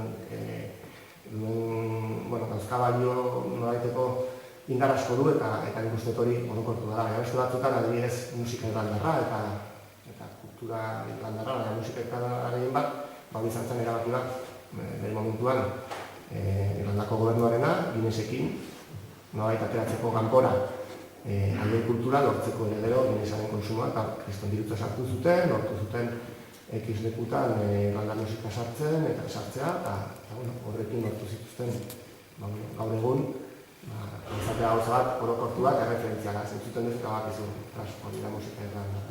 Nik uste dugu aditugula bai dantzan, bai musikan, bai ahozkotasunean, berezitasunean, esan duela bertsolalitza eta gauza, benetan erakargarriak izan daitezkenak mundura ateratzeko, baina baita ere gure gana datozenean, gure ere erakusteko, eta Donostia zatoz, eta ez daukazu aukerarik, kanpotar bat dator, eta ez dauka aukerarik ez ikusteko hemengo penaz musika, dantza, beste dugu batzutan askoz ere errendimendu gurago ateratzen dute daukaten horri nik uste ezakit zer den ez dago sinisten, edo nahi daukagun nolako kontesu bat, guri ere gertatzen ditzaigun, txalapartarekin joa. Txalapartaz bizitzea, eta hori oso zaila da izan, edo sinisten dugu daukagunean, edo bestela, eta egiten dugu, eta arriskatzen dugu, edo bestela, nik uste jarraituko dugula, kanpotarra etortzen dira, eta doaz, daude noski gauza batzuk, baina ez kanpotarra bakarrik bertakoak ere, baina kanpotarrei begira, eta nik uste ere historia bera, edo hizkuntzaren berezitasun hori. Nik uste gaina kanpotar bat eta gehien bat gaur egungo garai hauetan, globalizazio garaietan zeinan edozein Europako hiriburura zoazta askotan, denda berdina dira, jatekoa, gero eta antzekoagoa. Mantentzen dituzten desberdintasunak normalean dira, iraganetik datozen eraikinak, baina bizitza formulak, bizitzeko modua, gero eta antzekoagoak dira. Orduan, justo momentu honetan, munduan ikusten berezitasunak eta desberdintasunak, oso balioaren ematen diola leku bati, herri bati, eta bizitatzera zoazen horri ere. Nik uste adibidez, astronomia mailan bai egin da esfortzu hori. Sinetxi dugu eta inbertitu da ere. Baina azkenan, pintxoak, Michelin izarrak, hori bai kanporatu dugu, eta hona datuzenean bai erakusten dugu hori. Baina nik uste beste kulturaren alor batzuk ez, eta nik uste horretan ere kontzientziazioa, gugan sinistea badagoela horretan ez. Eta, azkenik zer egin dezakegu, nola antolatu beharko genuke euskaltzalea hori horretan. Esan bezala, galdera hori erantzunak erik ez hau, horretik gaudetan egon gera eta egongo gera aurrerago honen inguruan ere, baina, niri, nik uste, esan bezala, nik uste sarea osatzearena, estrategia lantzarena, ez bakarrik sarea Donostian, bai, Donostian ere, baina baita Euskal Herri mailan, eta baita Euskal Herritik kanpo, egoera antzekoa bizi duten herri eta egoeratan. Nik uste ikasi dezakegula bai sare horretan haman komunen jarri, bai proiektua, bai ekimenak, honetan galdera hauek erantzuteko edo ikusgarriago izateko, edo nola antolatu eta zein ekimen izan daitezken egokiagoak. Horretan beste esperientziak jakitea oso funtsezkoa da, eta nik uste gu baditugula eta egiten dugula, beste herrialdi ematen dizkegu adibidez kalean hizkuntza bat neurtzekoa, kluster soziolinguistiko azalduko dute. Nola etortzen diren Suediatik eta beste leku batzuetatik, oso aurreratu dauden herrietatik, jakiteko nola egiten den hemen zen. Erreferentzia ere gauza batzutan, beste herri batzutan gure egoera berdina bizi dutena Europan munduan guk ere ikasi dezakegu horietatik, eta ulertu ez daudela bakarrik ere egoera honetan. Askotan ere sensazioa nepatutako frustrazio, nekeza izate hori, sensazio hori jakitea ere beste lekuetan gertatzen dena, ez gaudela bakarrik, eta nik uste elkarrekin ere indarra egin eta sare osatuta, aurrera pausak ere eman daitezkena. Diskriminazio positiboaren niretzat esan bezala funtsezkoa da, eta horretan bakoitzetik hasita eta kultura mailan askotan elkarrezketa. Honetan izan dengoela, baina bere momentuan ETB, euskarazkoa gaur egunean, eta gero teleberri, egingo ez gazteneraz. Eta gehienetan, bai, horretan erori ez da. Jende hauko bertuko du, bestera, titula, bestera, argunen zegoen beste sartzen, eta errezago izango da ere sartzea, bestera gian ez dut sartzen. Baina igual, hasi bat dugu, euskaraz esaten bakarrik eta ikustarazten ere errealidade hori existitzen dela, ez da. Baina hori dire, neurtzen, eta hori daukaten da, egin beharra beti bestearen gan pentsatzen, ez gugan bakarrik. Hori da gure gola. Bestetik, esan bezala, bultzatzean ikustet ere instituzioetatik, estrategia komun horiek lantzea, kuotena orokortzea, baina esan bezala, dauzkagun tresnak ere ikustet ez direla beharrezkoak. Dauzkaguna dira eta baliatu behar ditugu danak eta probetxu atera, baina ikustet beharrezkoa ditugula beste batzuk, momentu honetan gure esku ez daudela, baina bintza dauzkagunak baliatu eta saiatu errendimendu ateratzen. Ekimen hona dauden ekimen hona bultzatu, kontu jira, baina beste batzuk ere badaude, eta berriak sortzearena niretzat funtsezkoa da, ezta. Gazteekiko ere, gazteek beraiek ere proposatu ditzaten, ez dela erresa, entzitea oso erresa da, baina deno, egun dokotasunean, ez da erresa, baina nik uste hor gazteena, honetan hausnarketa sakonago bat merezi du, eta zer sentsazio gaitzirten gaztei buruzora, baina, nire da. Badaude ekimen zeratzak ez dakit, adibidez Bilbon kafeantzoki bat izan zen praktikan, sortu zituen beste dinamika batzuk, niretzat horrelakoak ere Donostiak behar ditu. Eta kurioso da ere, baina Donostin ez dagoen besteko taberna horra zeinan entzuten den euskarazko musika, eta beste leku batzutara ez direnak euskaldunak joan da, gehiago daude, ez da horrelako giro bat, edo nahiko mugatuta bezala, ez. Baina, adibidez, hor dago antzoki zarra, ez dakit hor, ineiteken zerbait doka ere badago, baina urruti geratzen da, eta hori, zoritxarrez, eta lekuale txikia da, antzoki zarra egitea, planteatzen horrelako Bilboko kafentzak eta kafentzokiaren antzekoa, orain dauzkan funtzioa betetzen jarraitzea, antzerkirako espazio eta euskirako bentzat, baina beste lekuetan ere egiten den bezala, taberna bat, jarri betezkela aukiak eta maila baina egoten du, kontzertuetarako, antzerki ikuskizunetarako, hor gotatzen dut, eta edo bestela gauntzen beste saiakera batzuk, horrelako leku balortzeko, nire barrian munda izen. Ez dakit niretzaz, honetan zentralidadea garrantzitsua da. Eta Bilboko kafentzokia ez da bain zentroan, baina bai, engurunean baditu beste batzuk, hor gotatzen den. Badaude beste ekimen batzuk, eta egiez iparraldea aipatzen duen, hor ere beste ekimen batzuk sustatzen dituzte, adibidez bertako komunitarena, bertako komunitan, zeinan bultzatzen den balioetako bat da euskera. Eta euskeraren erabilpena, komertzioetan. Niretzat, Donosti mailan edo orokortzen Euskal Herri mailan bertako komunitaren erabilpena eta euskera izatea horren baitan balio bat, bada ere modu bat sozializatzeko eta ikustarazteko eta diskriminazio positibo hori sortzeko, ez da, baina ematen duzu aukera, ez duzu bande komentzen esuen zitea, diskriminazio positibo bat egiten duzu, eta bertako komunita bertan erabiltzen dezakezu, beste ekimen bat da. Tabernetan euskera gehiago entzutearena ere, horrako ekimenak sustatzea, ez dakit. Nik uste merezi duela desberdinen arteko brainstormingak egitea, aterako dira gauz asko tontakeria diana, baina beste idea batzuk garatu daitezkenak eta eraginkorrak izan daitezkenak eta erakagarriak eta baliagarriak ez da honetan. Orduan, nik uste horretan ere badegula zer ikasi, baina nik uste orokorrean egitea eta gauza berriak ez izatea beldurik. Nik uste ere pauso bat eman behar dugula, askotan ere euskal zaitasuna errazonatzen da, ez dakit nola dira zi, baina pixka bat ez berritzailea den zerbaitekin, ez da, eta nik uste hori ere gaituan daula, zer aldera egiten dira, ere gauza berritzailea. Nik ez esaten ez denik egiten orduan, hori balioan jarri eta gehiago egitea, hori horrelakoak.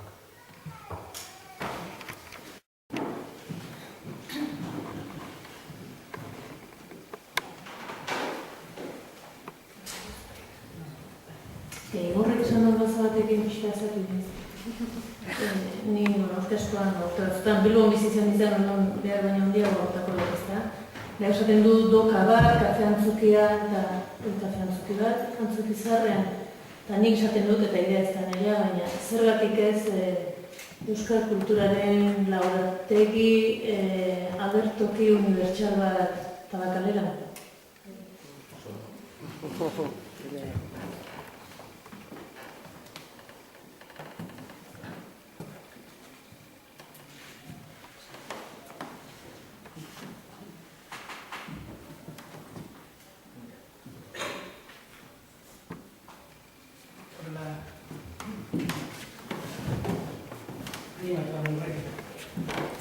Minorizazio hori honik aurkitzen diogu kolektiboki ez, baina behar bada maila personalian. Esan duzuen bezala, batez ere zu, Pedorea.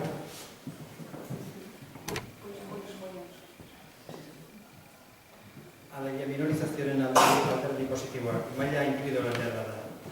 Esan nahi dut, frantzese edo espaino batek ez dauka zertan pensaturik eta zertan gogota eginik gaur hemen egin dituen moduan edo egin dituzuen moduan. Eta orduan, behar da, maila individualean zorroztu egiten dizkigu hainbat goza.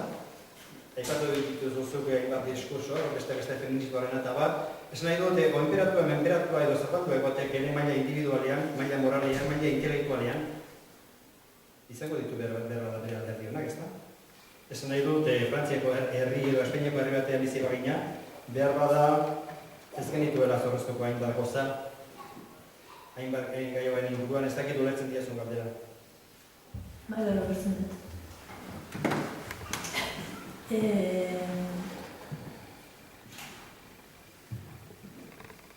Uste dut, minorizazio hona da, minorizazio hona da, eta hizkuntzari dagokionean da, behar bada beste eremu batzuetan, maila individualean edo kolektiboan, ni uste zorrozten dituela gauza, zorrozten dituela eztabaidak eta horrelako kontuak ez. Eta zorroztasun hori ekartzen etzako interesgarria da,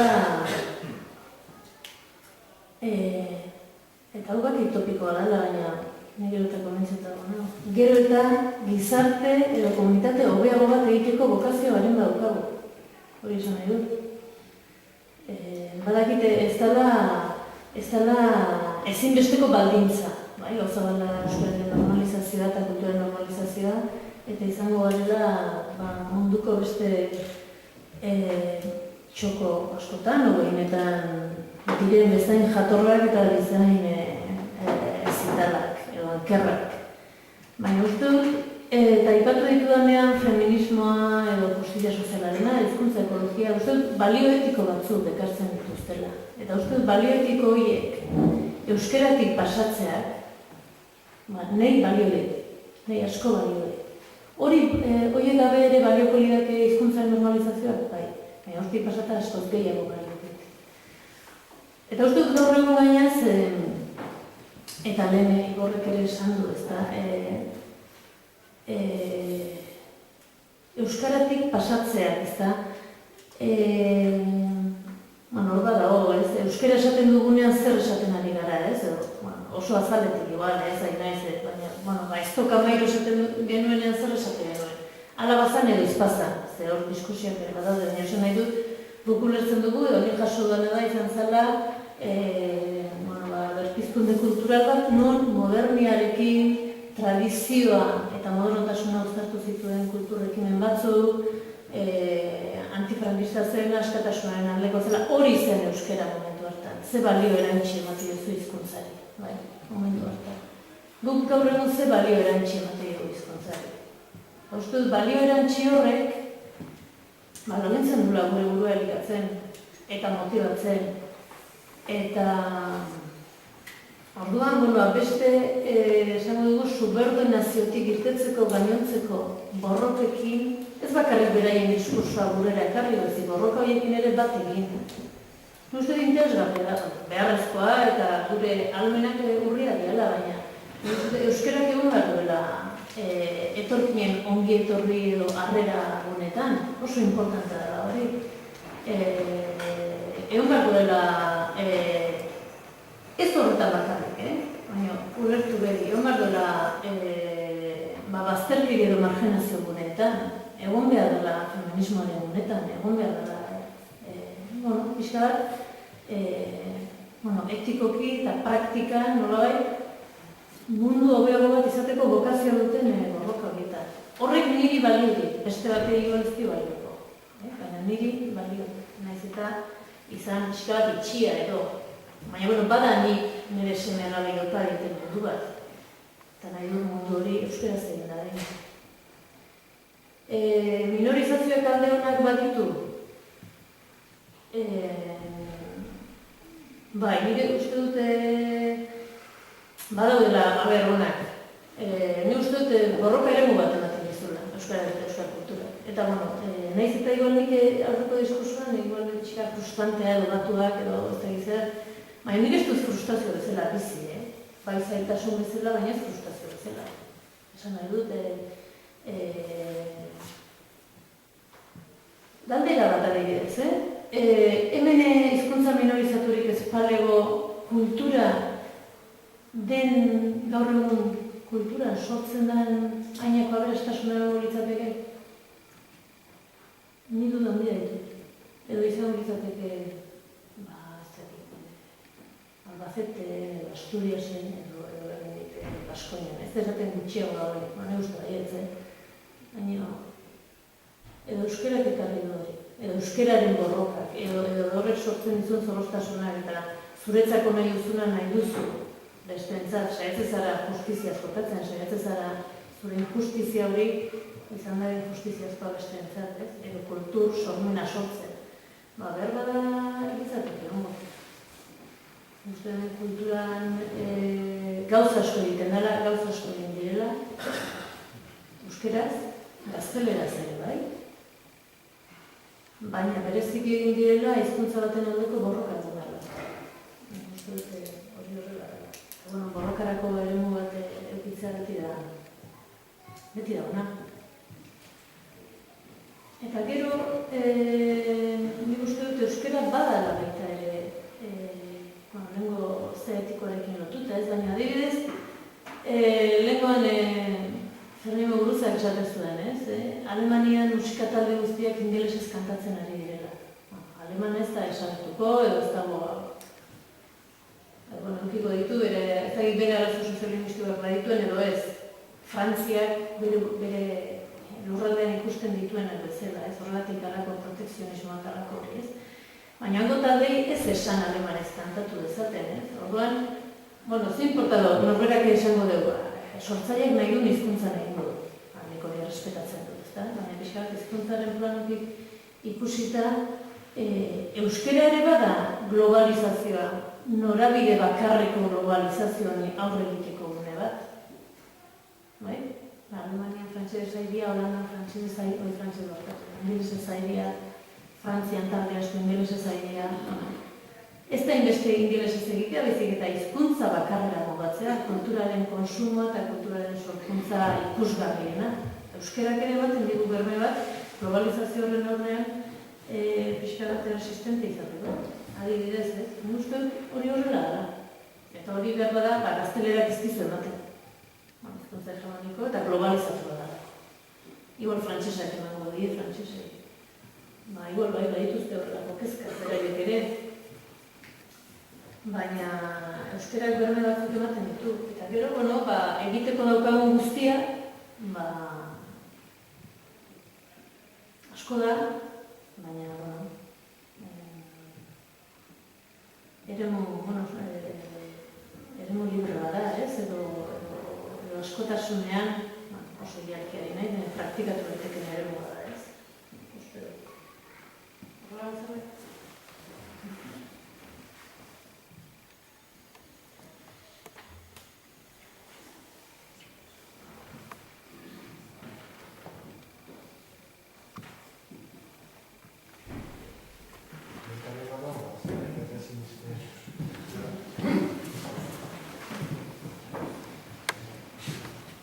Bueno, adibidetik ere tokatzen zaigula hitz egitea, baina, bueno, bentero izpi gauden ez ba, nerea zuzan zuen, estadistikei datu begiratuta Donostian erabilpena hasi egin dela, ez da.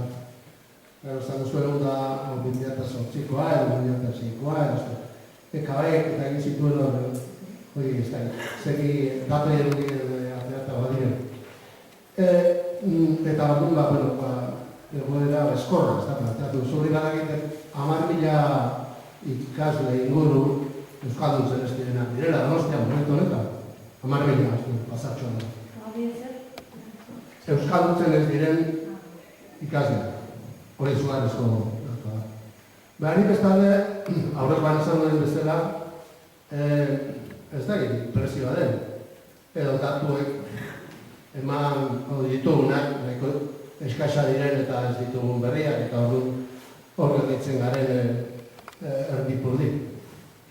Nik uste dut eta nire realitatetik abiatuta, eta nire izan realitatetik begiratuta bintzat, eta azken gertakizunak importantzia dira hori islatzen dutenak, nik uste dut ez dela kunbera bezik gora doa erabilpena. Eta gazten artean ere bai. Ni harrituta gandiku naiz, impresio produktu bat izan zen pirata mugimendua, eta izan da, ez? Berak 10 urte edo bete ditu orain eta dokumental bat atera du. Bere garbi dakate eta modu naturalean euskaraz funtzionatzen dute eta hor milaka persona mugitzen dira gaztean. Hori lehen etzegoen zerbait zen. Gero hemen, zuri horra aipatu dituzu, eta postera ez aipatu dituzuela zen, ez dakizien lotza edo zer daukagun kantukida eta herridantza benezuta aipatu duzu. Hemen Donostian movimentu handia dago herridantzako eta egia da hor hasitagoak euskaraz funtzionatzen dute dantzale eta hor hasitago zenbait jende euskaraz ikasten hemen ere, ez? Donibane Garazi bakarrik hemen ere hori gertatu dela eta gertatzen ari dela momentu honetan.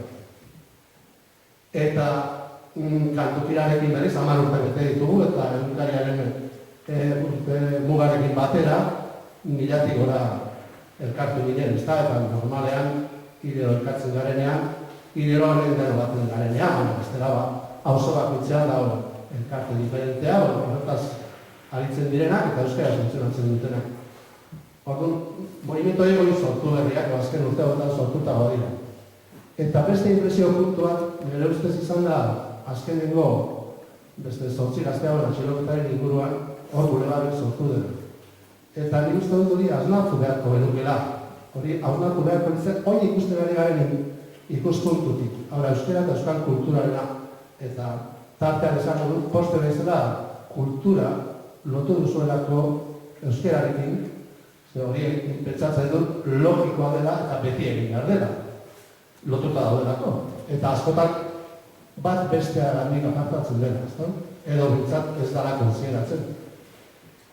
Gazteagoek hor ibili duten prozesua begiratuta, hau da, 10 moietan gertatu denari begiratuta, eta hori ateratzen bat badugu M15 movimentuarekin egontzena, ikeragantzko aldean ikusi ditugu. Polit han egontzen garaian ere, 15ko movimentu hori, hemen ez duen, Donostian ez duen indarrik hartu. Oso minoritario izan zen, batez ere erdaldia izan zen. Katara batzu alertu ziguten, ozen, bilera batean izan ziguten, apai batean. Ea zergatik ere bere zuen horrek indarrik hartu, horrek hartutzik hartu. Eta nik nau pentsatzen nuen esan nuen, erdalduna zelako, euskalduna ez zelako. Eta jote ziren, hurbiltzen ziren gazte asko, eta horiek ere, eta hori erreala da, nik ikusi sentitu eta etzein, hori esaten zuten, erderaz funtzionatzen zuen, naiz eta lekua ematen zitzaion euskera, ezta? Eta beti zeuden Madrilera begira. Horrek ez du aurrera hartzen da, oraingoan berriz, ikusgarri izan da, ehundaka eta ehundaka gazte euskaraz funtzionatzen tailerretan, hitzaldietan, harremanetan, elkartu diren guztietan, euskaraz funtzionatzen ia eguneko egunean. Eta aipagarria baita ere, eta aztertzekoa, ostiralean eritzen manifestazioa bideak elkartu zirenean, dena, inguru guztia, manifestazio egun guztia, gazteak, gehienak eta euskaraz funtzionatzen. Ondo nik pentsatzen dut, horrek izaten dut, erabilpena ez dela jatsi bezigen igo. Eta, bueno, hori esan nahi nuen, aurrekoan esan nuen eta oraingoan esaten dut. Eskorra baino baikorra izateko hobeto daudela eta udalari begiratzen badugu zer esanik ez. Udalaren hizkuntz politika orain arte izan da, euskalduna izan da. Oraindik abestia mordoa ditu, baina baita ere aurrera pauso mordoa eman dira eta ematen ari zaitu. Orduan ba. Nik esango dut baikorra ditzen. Bueno, nire izizkorra, baina, datuak dira, Datuak sobreski proportzionala dira, zemet, inoiz euskaldun gehiago. Kontua da, guk urratxoak ematen dugun orduko, kulturan adibidez, beste hizkuntzen 1000 ematen dituztela. Hori zenet, ikusgarritasunean adibidez, behar bada orain, tresna gehiago ditugu ikusgarri izateko, haindela 40 urte baino, baina haindela 40 urte ikusgarriago ginen tresna gutxiagorekin. Mundua, gure mundua gara, jakina, baina asko azkarra horrek badako. Egia da, azken datuetan, erabilera estankatua dagoela, esaten dela, Euskal Herri osoan, estankatua, nolabait, baldintza soziolinguistikoek, bere horretan ez dute ahalbidetzen gehiago erabili dezago. Zuk jartzen dira adibidea, azkegunekoa, bulebarrekoa, nik elementu gehiago daudela, eta bat da, kontzientzia politikoaren eta borroka politiko baten erdigunean jartzen gaituzu, eta erdigune horretan normala denez, euskaraz behar du izanez. Alde horretatik ez izkorra, baina, nik uste dut botila betetzen ari garela, ez da? Gero eta gehiago, baina botila horrek zulo bat ere bat du, uste horretaz ere kontuatu behar garela. Eta kasu horretan, nik diskurso diferenteak aipatu ditut, eta bati identitarioak, edo abertzaletasunarenak, edo borroka politikoarenak, edo independentziareneko jarrerak, logika, koherentzia oso eskatzen dio euskaraz egiteak eta balioko dio. Beste bati agian ez dio balio, beste arrazoi bat behar du. Nik uste, arrazoi guztiak ongi etorriak dira. Euskaldun izateko eta euskal kultura etortzeko elikagai edo motibagarri izango direnak. Ni naiz ezkorra, baina, datuek hori izaten dute, erabileraren zera. Esan nahi dut, lehen esan dudan azken finean, neurri batean gure autua da, individuala edo den gauden ona, baina inguru giroak ez digula laguntzen, auto hori modu erresan egin dezagun. Orduan behar da, kontzientzia mota bat, edo disfrute mota bat, edo emango dizuna, balio etiko batzuk, edo emango dizuna zerbait horretan sartzeko. Bai? Bestelakoan nahiko ador.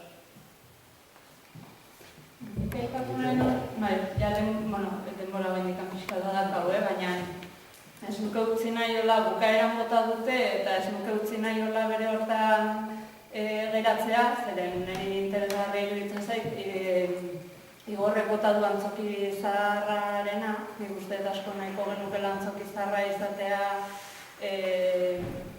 euskal kulturaren eta euskal zaleon nola erreferentea eta gero loreak eta bazaleraren aipatu du. Nik biak nahiko nituzke, egia esan aukeratu behar izan ezkiotak izan aukeratuko nuke, baina ezagik jarri nahiko nuke, zuek jarri dezute mai gainean gaia, baina igual detzaio heldu eta nik uste agian ezakit zer egin barko genuken ez, agian olako proiektu bat zer dagoen gure esku nola antolatu barko genuken benetan sinisten dugun edo ikusten dugun izan daitezkela tresna baliagarriak eta hala ikusten baldin badugu antolatzen hasi beharko ginaken hortan, nola ea ikusten den benetan importantea olako zuek bota ikustu ez.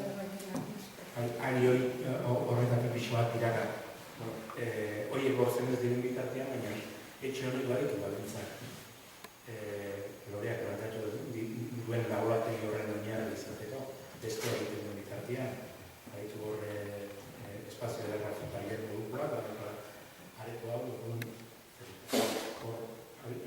abiatzeko azki bat da, zure txiki. Ez da oso erresa izaten, Lehentasunen arabera. Eskuratzea eta... Erabakitzen duenaren lehentasunen arabera dago. Batzen den zen sensazioakin eskat kontraesankorra da, baina tresna gehiago izan ditugunean, hau da, Euskal Autonomikoan, objektiboki tresna gehiago izan ditugu euskara laguntzeko, sustatzeko edo saiatzeko. Ez, alderatuta Nafarroarekin edo Nafarroaren garaiarekin. Baina justu gertatu da, esaten genuen hori, kontzientzia bera junda, ez daukagun eretzat minorizazioaren sensazio hori gara ez daukagun egia. Eskoletan ikasi daiteke, egoera normalizatu dagoa da, zain ikusten gertatzen dela orokorren ez bakarrik euskararekin, baizik eta askorekin gertatu daitekeren nire aipatzen duen horrekin ez estatu bat, niretzat, baina bai, beharrezkoa da, niretzat lortzeko euskara aurreratzea eta horrek ez dut ziurtatzen. Ez dut ziurtatzen justo kontzientzia zilaz baldin badago, ez duguna lortuko eta badirudi gero eta tresna gehiago izan gure esku, gero eta kontzientziatzena berago joatuko dela, ezta? Esakin dugu desberdinera desberdina da Nafarroaren iparraldean, nolabiteko badutelako behar hori eta grin hori pizten zaila horretan oso egoera kasparrean eta daudelako. Baina gurean nola bai, sentitzen dugunean egoera goa dela, orduan asiltzen dira. Orduan, ez da kontraesakorra da. Eta, nik uste ere herrien erraia da ere, Irlandaren herria jarri, baina hor dago ere,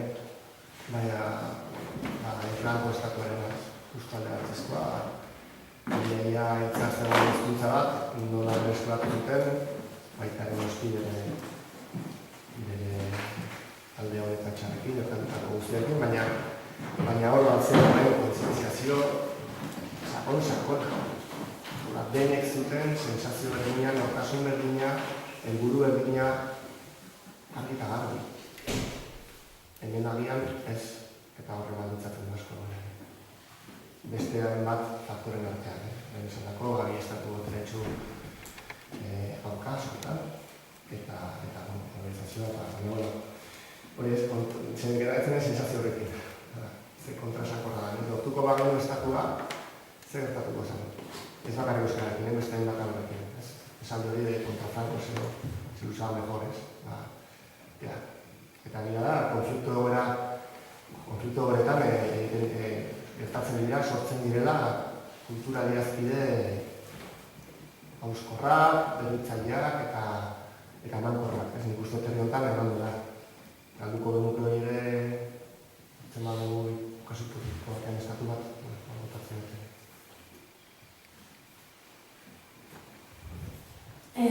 Nik Antzupizarra eta Bakalera hori izan daiteke lorpen bat edo, baina nik uste dut importante dela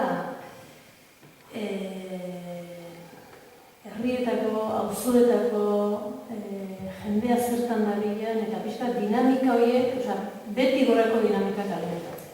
Beti gorako dinamikak alimentatzen da, herritan jendeari da gauza diferente egiten, berdin egiten makramia egiten, yoga egiten, edo musika jotzen, edo bertxotan, eta leku askotan, eta Gipuzkoan bereziki euskara zairia. Beste batu bat importantea da, herrietako jende aktiboena Gipuzkoan elebiduna dela.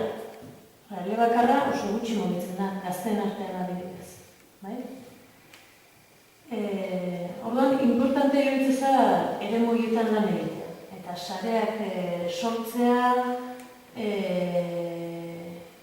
parte hartze prozesuak irigitzea sinzerioa dela kontsekuentzia guztiekin, parte hartze prozesuak irigitzea ez da galdetzea zuk zen nahi duzu, eta gogoeta bat, formazio bat, lan prozesu batzuk, modu batean egitea gauzak, eta gero, adostasun bat edo ez, baina horren inguruan ez da gauza bat egun batetik beste egiten dena, behar bat gauzak egiteko kultura berri bat sortzea. Nik uste gaur beste modu bat ez ere ezin dela egin. Jendeari ezin zaioen implikazio eskatu ez badiozu parte hartzea bermatzen, parte hartzea benetakoa. Ardurak emanez, antolatu nahi sare bat egiten joan,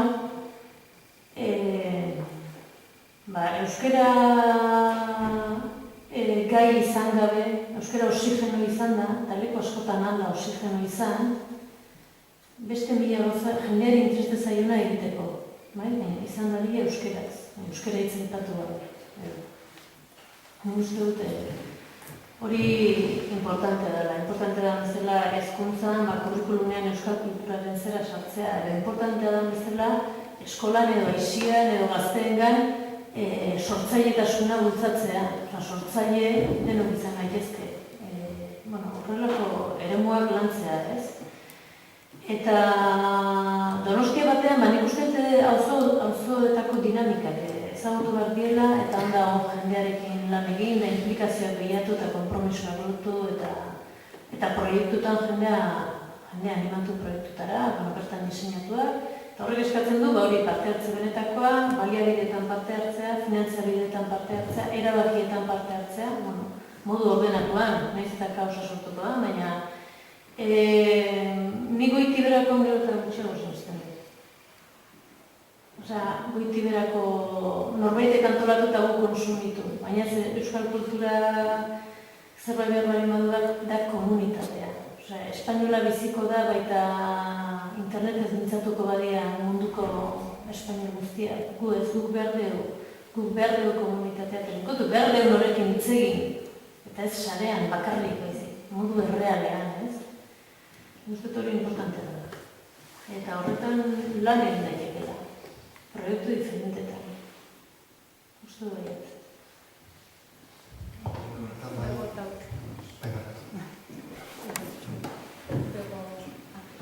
Nik pentsatzen dut, itzaldi batzuk eman dira bai aurreko urteetan, entartene bai, eta gauza batzuk errepikatu egiten dira, ezta? Eta zateko baterako, zu, hasi zara esaten, konsensazio falta eta horrela, nire ustez konsensazio falta badagoela, baina eski asimilazioa, herri bezala asimilazioa oso aurrera joan egin da. Eta nik uste batzutan ez garela kontziente horretaz. Eta, hori esan da, horrentzu azkenean esan duzuna hori, dauden gauzak danako lan zaretutari, ze gauza asko egiten dira hemen Donostian ere bai. Eta izaldean zehar, ideia batzuk oso interesanteak bota dituzue. Esate baterako, momentu batetan zu bakarrik bota egin duzu, derrigortasunarena. Eta gero zuperi bota duzu hori amabuz lagun bat da, hori ez dakitenak euskeraz, eta horako gauz repikatzen dira, eta oraindik ez dugu jakin horrei gauzei aurre egin.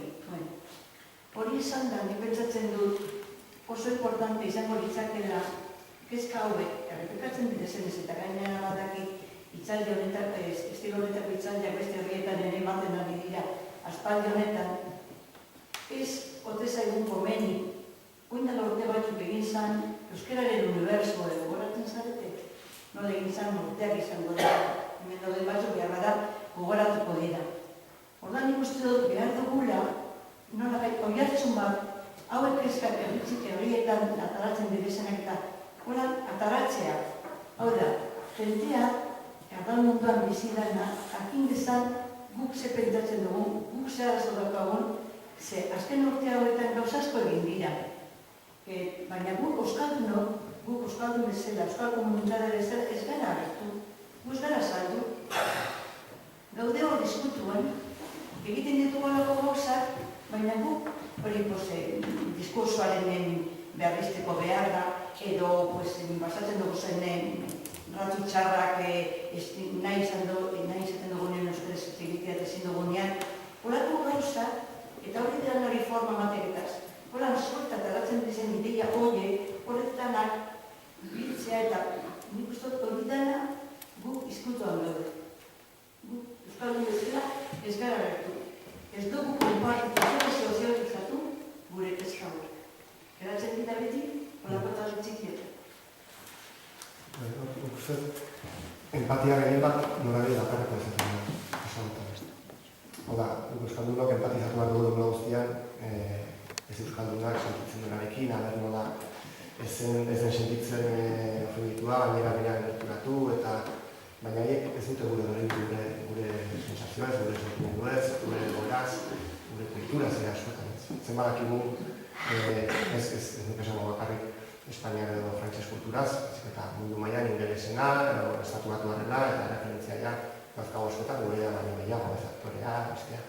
Aktore gehiago nik uste galdetzen zula parean, eta aktore gehiago izan behar, estatu batuarrak, euskalduna. Orduan, eta norekin hori gertatzen da, gu haiena dena dakigu, sartzen zaizkigu leku guztietatik, eta gainera gu egon behar dugu deliente, zer sentitzen duten horretan, aberantziz izan batzen, beste norabide normalean, excepzionala da. Ez dute behar hori sentitzen, eta azkenak, pixkat, ez existitzen sensazioa.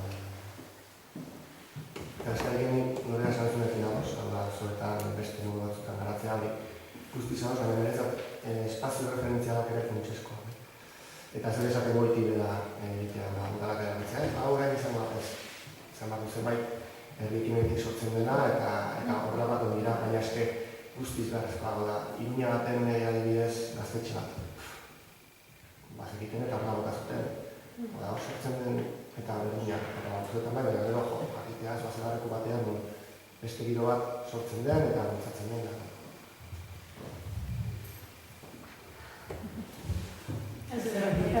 Esan nahi dut, nahi gehiago preokupatzen erdaldunak baino, gure buruak. Gure burua ikusteote dugun norberak eta komunitatean ikusteote duguna. Lehen hor, Ramona Jorazon ospetaldea indula, eta atzo ibili nintzen bilatzen bere bideo bat ematratzeko, eta hemen topatu eta zen, artengo zinematean, baiazkoan, nola Janek Zuendaren saria berak jaso zuen, eta mundu zoragarri glamuroso horretan eta euskaraz egin zuen sari jasotzea, euskara hutsez, frantsesez hitz batzuk, Janeke frantses mintzatzen delako, eta ari zuzenduak, eskerrak emanez, Janekeri, baina antzolen guzti euskaraz, nik hori etxean telebistaz ikusi nuen, eta esan nuen, ostra, hor zerbait gertatu da. Hori etzen Santa Sekulan gertatu zen ematea. Norbetik esatea eskerrik asko gabon, gustora dago sari honekin, eta ustezan, publikoan batzuk txarratu zuten, beste batzuk zuten ulertzen, ez? Jakineko nuke ze sensazio sortu zuen horrek, baina netzako izan zen, ostera, Ramona Jorazon. Hori da, norbeak bere burua ezagutzea, eta plaza publikoan zartzea. Eta gero, erdalduna egin zait, erdaldun, euskaldun, banaketa hori, ala izan da ez egit komunizaitu nahi beste, esan nahi dute, herri honetan erdaldunen seme alaba asko etorri dira, euskaldundu dira, eta esan nahi dut, zer da euskera, gaur egun euskera nik uste dela komunitatea, hori da Jose Mendi esaten duna, eta komunitate horretan gaude euskaraz dakiguna, baita ere, euskara jakin gabe ere, euskara etorkizunean gure seme alabei upa diegunak ere bai? Ideala litzateke guztiok eukitzea nahikoa. Ez da iranitza kontzientzia, baita ere, baina onaikoa motivazio, onaikoa ingurune soziokultural egoki, hizkuntza horretan ere natural jarduteko.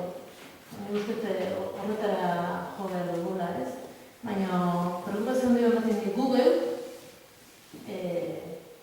euskaraz ez dakitenek, edo euskararekin kontakturik ez dutenek, bertan bizi direnek, baina uste dut hori gure urrengo urratxagonik askoz barrago egitekotan, uste daude.